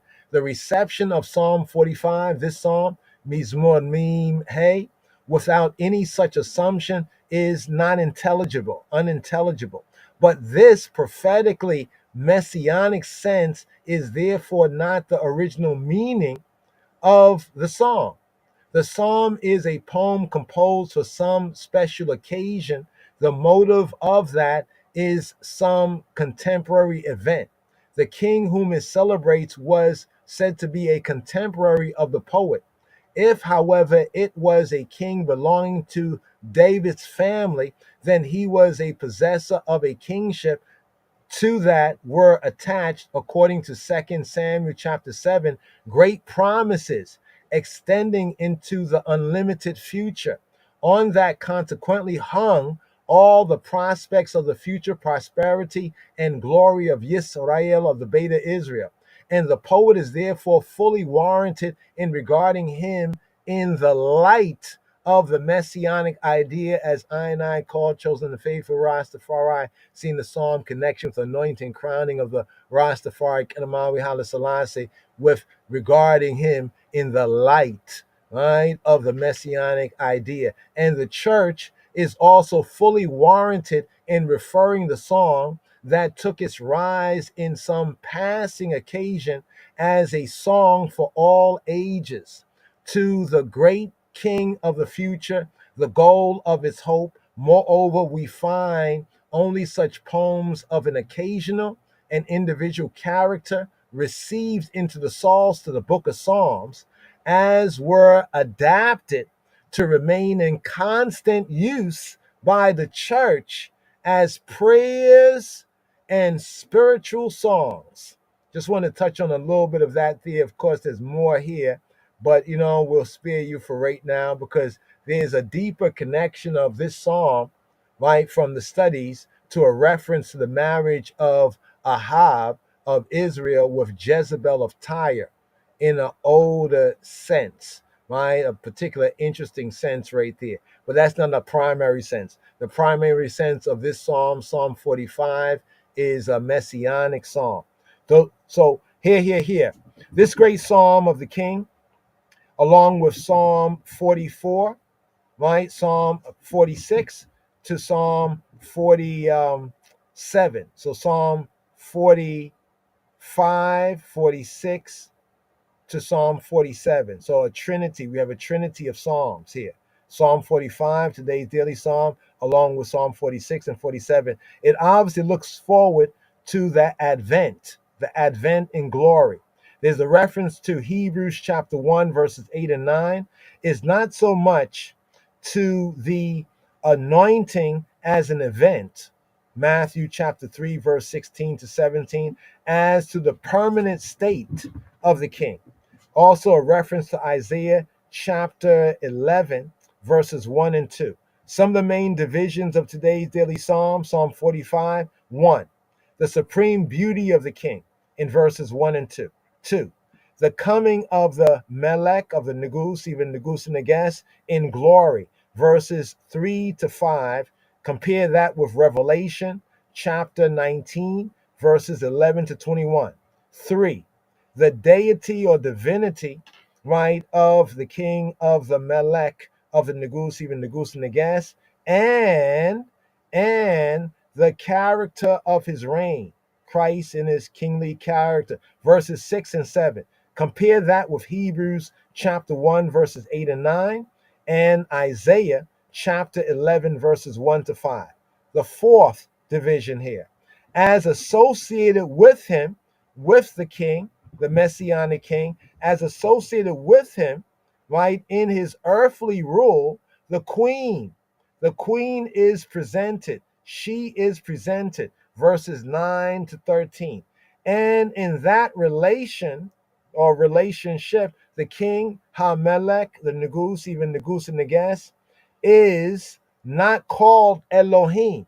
So in the relation with the earthly queen, right, the king is not called Elohim, God, as in verse 6, but here in his relation with his consort, he is called Adonai.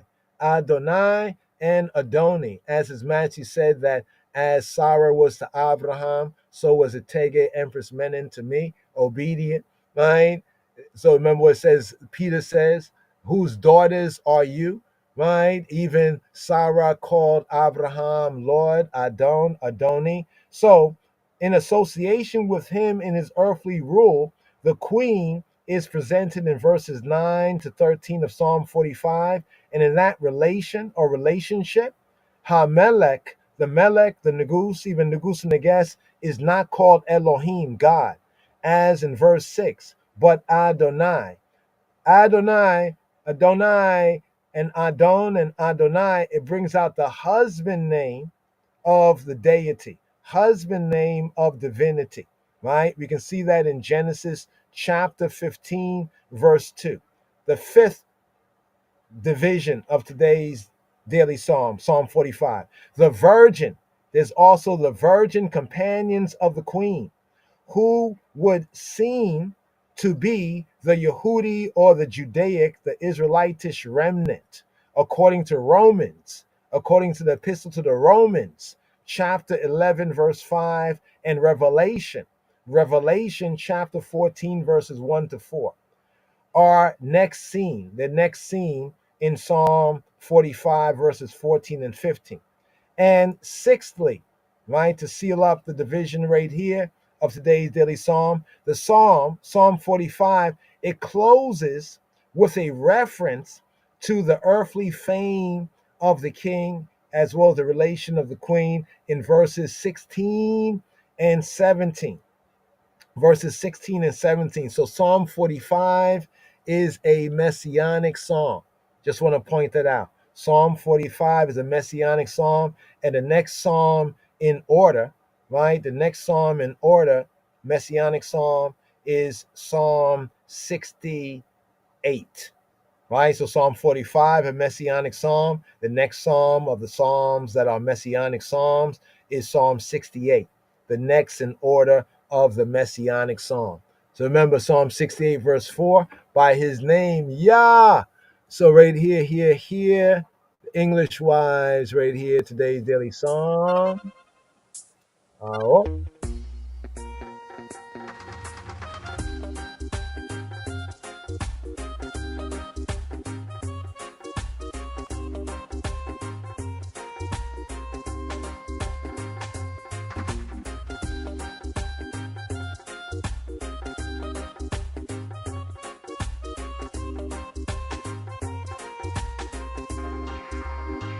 Psalm 45. מזמור מ"ה למנצח על שושנים לבני קורח משכיל שיר ידידו שיר ידידו שיר ידידו שיר ידידו שיר ידידו שיר ידידו שיר ידידו שיר ידידו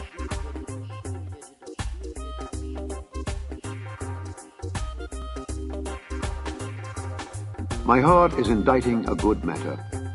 I speak of the things which I have made touching the king. My tongue is the pen of a ready writer.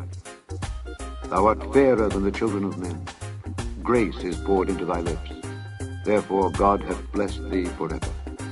Gird thy sword upon thy thigh, O most mighty, with thy glory and thy majesty. And in thy majesty ride prosperously because of truth and meekness and righteousness, and thy right hand shall teach thee terrible things. Thine arrows are sharp in the heart of the king's enemies, whereby the people fall under thee.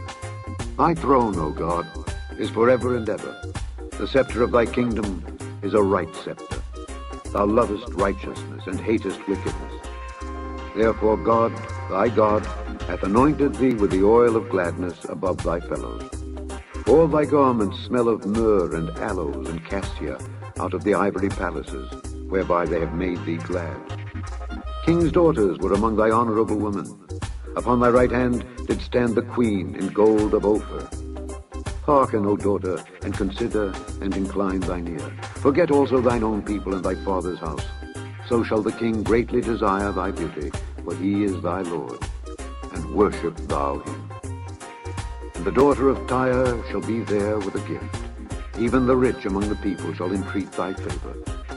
The king's daughter is all glorious within. Her clothing is of wrought gold.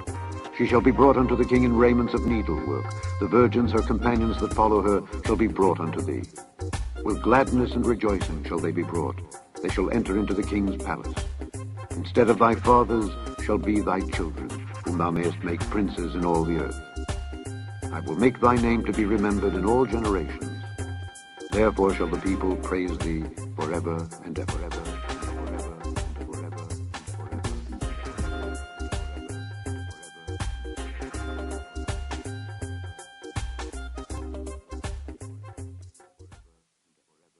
Yes, yes, yes, yes. Hallelujah.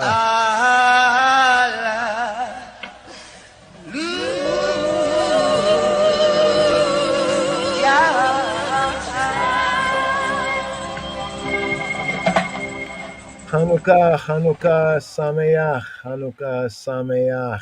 Here, here, here. Yes, yes, yes. Looking forward. These 8 days, Maccabees fight, resisting the simulations of the Greco-Roman world system as the Maccabees did during that time of Hanukkah. Right there, relivification, relighting the light of the true faith of the King of Kings Christ. Right here, here, Max Romeo, Maccabee version. Oh.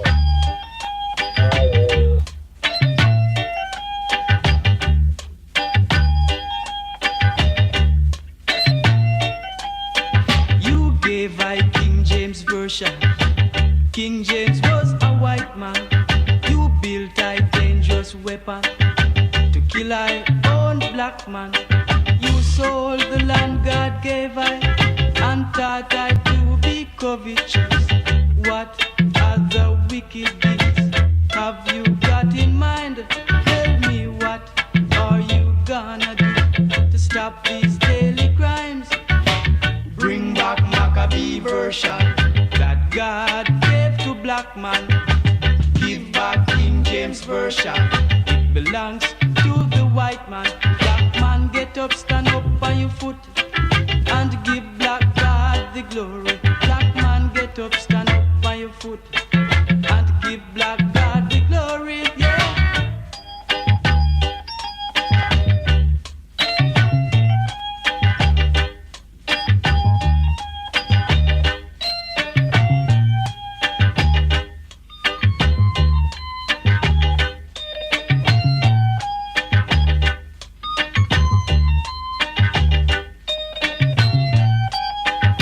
You suffer I and you rabbi. You starve I, then you kill I. But what are you gonna do now that your sword have turned against you? Black man, get up, stand up on your foot and give black God the glory. Black man, get up, stand up on your foot and give black God the glory. Bring back Maccabee version that God gave the black man. Give back King James version that belongs to the white man. Black man, get up, stand up on your foot and give black God the glory. Black man, get up, stand up on your foot and give black God the glory.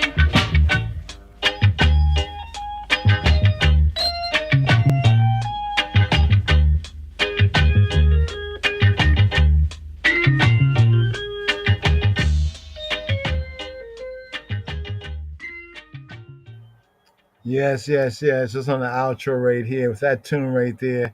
King James, was he really a white man? Interesting still, but it's Rastafari first speaking on the Maccabee Bible, right? And the connection of Maccabees. I found this page here, sponsored by the Order of the Maccabee. It's Maccabeus. I don't know if you can see that up there at the top. Let's see if I can. No, I can't zoom in up there where you can see the name. It's Maccabeus. Maccabeus. But I guess if you go Maccabees, WordPress, you should be able to find this article, tag Maccabees. Spell Maccabeus like that right there. Maccabeus, WordPress. Do a search on that. You're supposed to find this Judas Maccabeus logo 2013. You put in the search, you'll be able to find this page here. Here on the DSR. I think I'll post it again. Right? Is not my word like a hammer that shatters a rock into pieces? This part right there, that part right there. Yeah. Judas Maccabeus, flipping upside down their thing. But on the Maccabee Bible and Maccabee version and the reggae song, as you can see right here, the Maccabee, a reggae song called Maccabee version. It's interesting to read, along with the scripture, pointing out some scriptures as possible, understandings, interpretation of things. Jeremiah 23:29 is not my word like fire, declares Yahweh, and like a hammer that breaks a rock in pieces. So likening the word to fire, Aish, and like a hammer.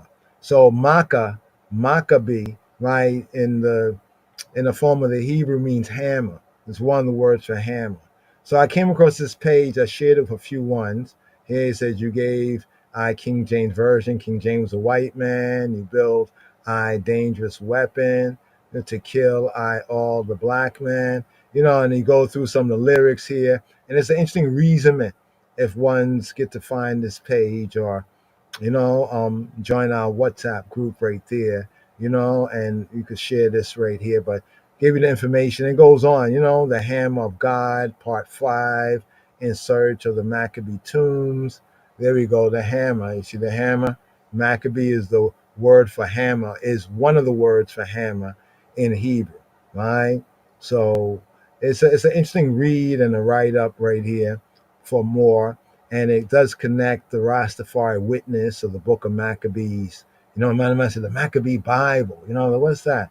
Also, part 4 here, the righteous Maccabee legacy called Sicarii, the Sicarii. I know there's some other Israelite Sicarii, but there's a Sicarii, right? The Sicarii, some of the history about these things so we can become more, aware. I'm just sharing some of this for ones and one, the Sicari, the rebels of the supernatural, right?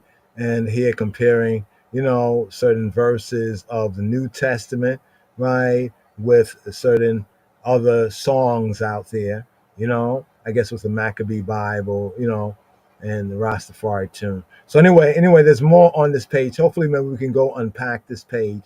But I just wanted to share this right here because I play that tune. I said, Chan, this website kind of did touch on it and spoke about, how the Rastafari, make their links with Maccabees and the Maccabee Bible, for I and I. So who knew Hanukkah, when others did Hanukkah, that was all a part of the Maccabees. So the Maccabee, the fight to resist assimilation, right? To resist assimilation, right? And the abuse, right? And the extermination of the Hebrew, the Israelite culture and way of life, led to the Hanukkah, led to that livication, that renewal, right? That livication, that kind of reinitiation. So we can apply this principle to I and ourselves, even as we're in this time of the season, the season of the holidays or the days. All depends on how you view it. So this is a good page right here. Once again, I'm just scrolling down here, and this is the bottom of the page right here. So check it out. There's more on the Maccabee. This one has really gone into a lot of Maccabee. Maccabee, a reggae song called Maccabee Version. That's what we shared. And looking at some of these key words here, sponsored by the Order of the Maccabees, tagged with Maccabees. It's on the WordPress. The WordPress, Judas Maccabeus logo 2013. Did we do this one? I'm not sure, but still love this one right here, here. See, they flipped it upside down. Yes, I, Rastafari. Give thanks, brothers and sisters. Seeing the time, it's a new day, this time, this season. You know, who can retell? We got to retell, right? We got to tell. Who can retell? Right? Here. One more Temple Rockers on the outro. Here. Maccabees. Fight on. Maccabee fighting holidays. Chanukah Sameach. Happy initiation. Happy discipline, discipling here in the season. Relighting the light. Gather up, people. Help me sing this song. Who can retell the things that befell us? Who can count them? In every age, a hero, a sages rose to our aid.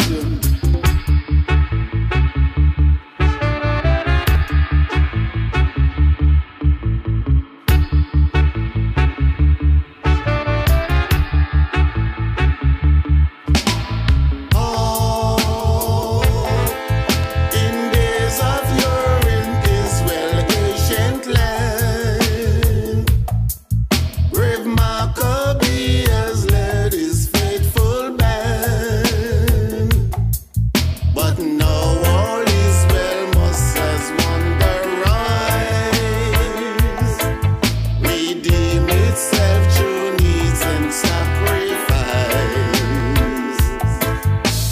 Who can retell the things that befell us? Who can count them?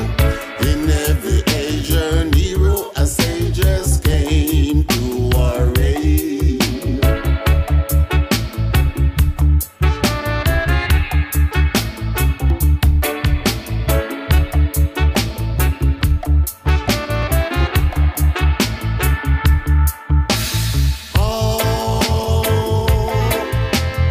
In this time of year, in days of yore, Maccabees the temple did restore. And tonight, our people, as we dream, will arise, unite, and be redeemed.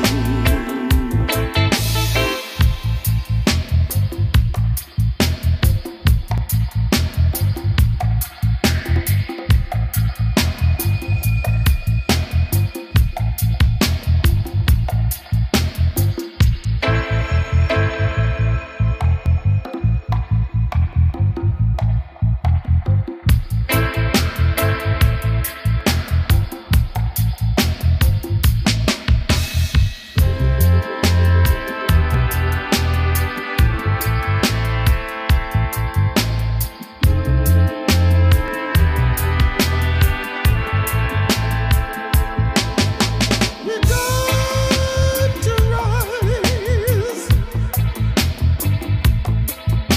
We got to rise.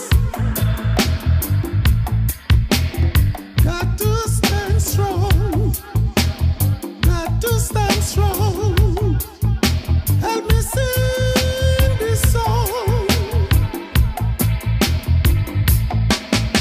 Unite,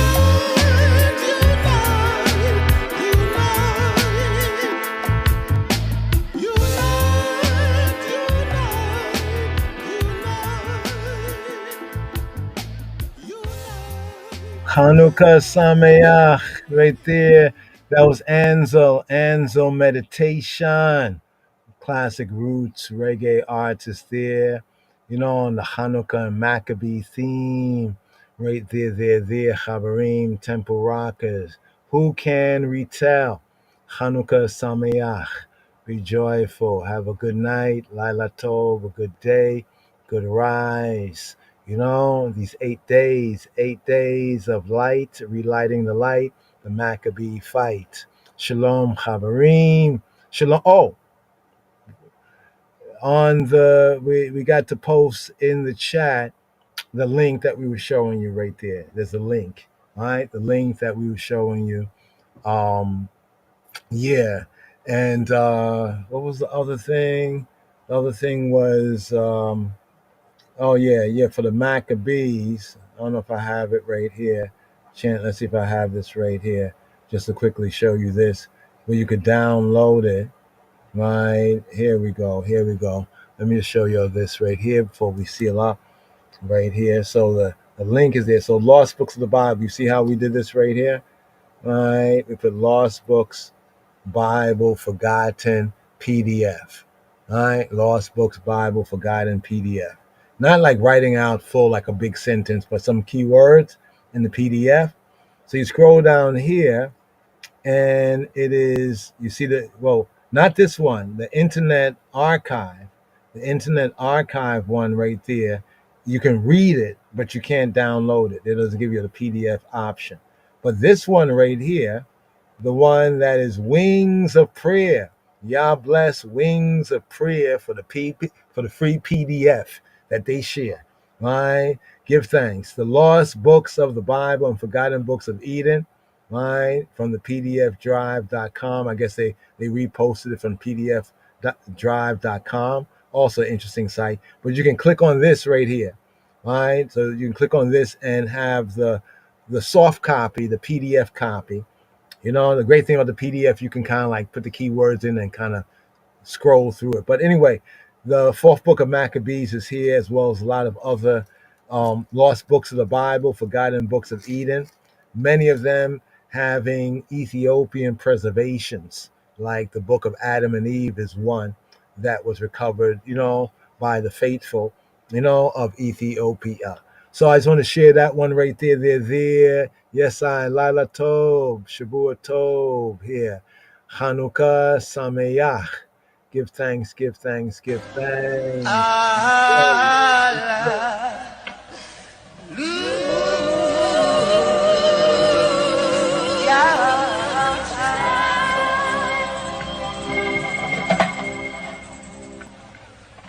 Hanukkah Sameach. Happy Hanukkah. Have a good fight. You know what I mean? Yes, yes, contend earnestly. Maccabee. There we go. Maccabee.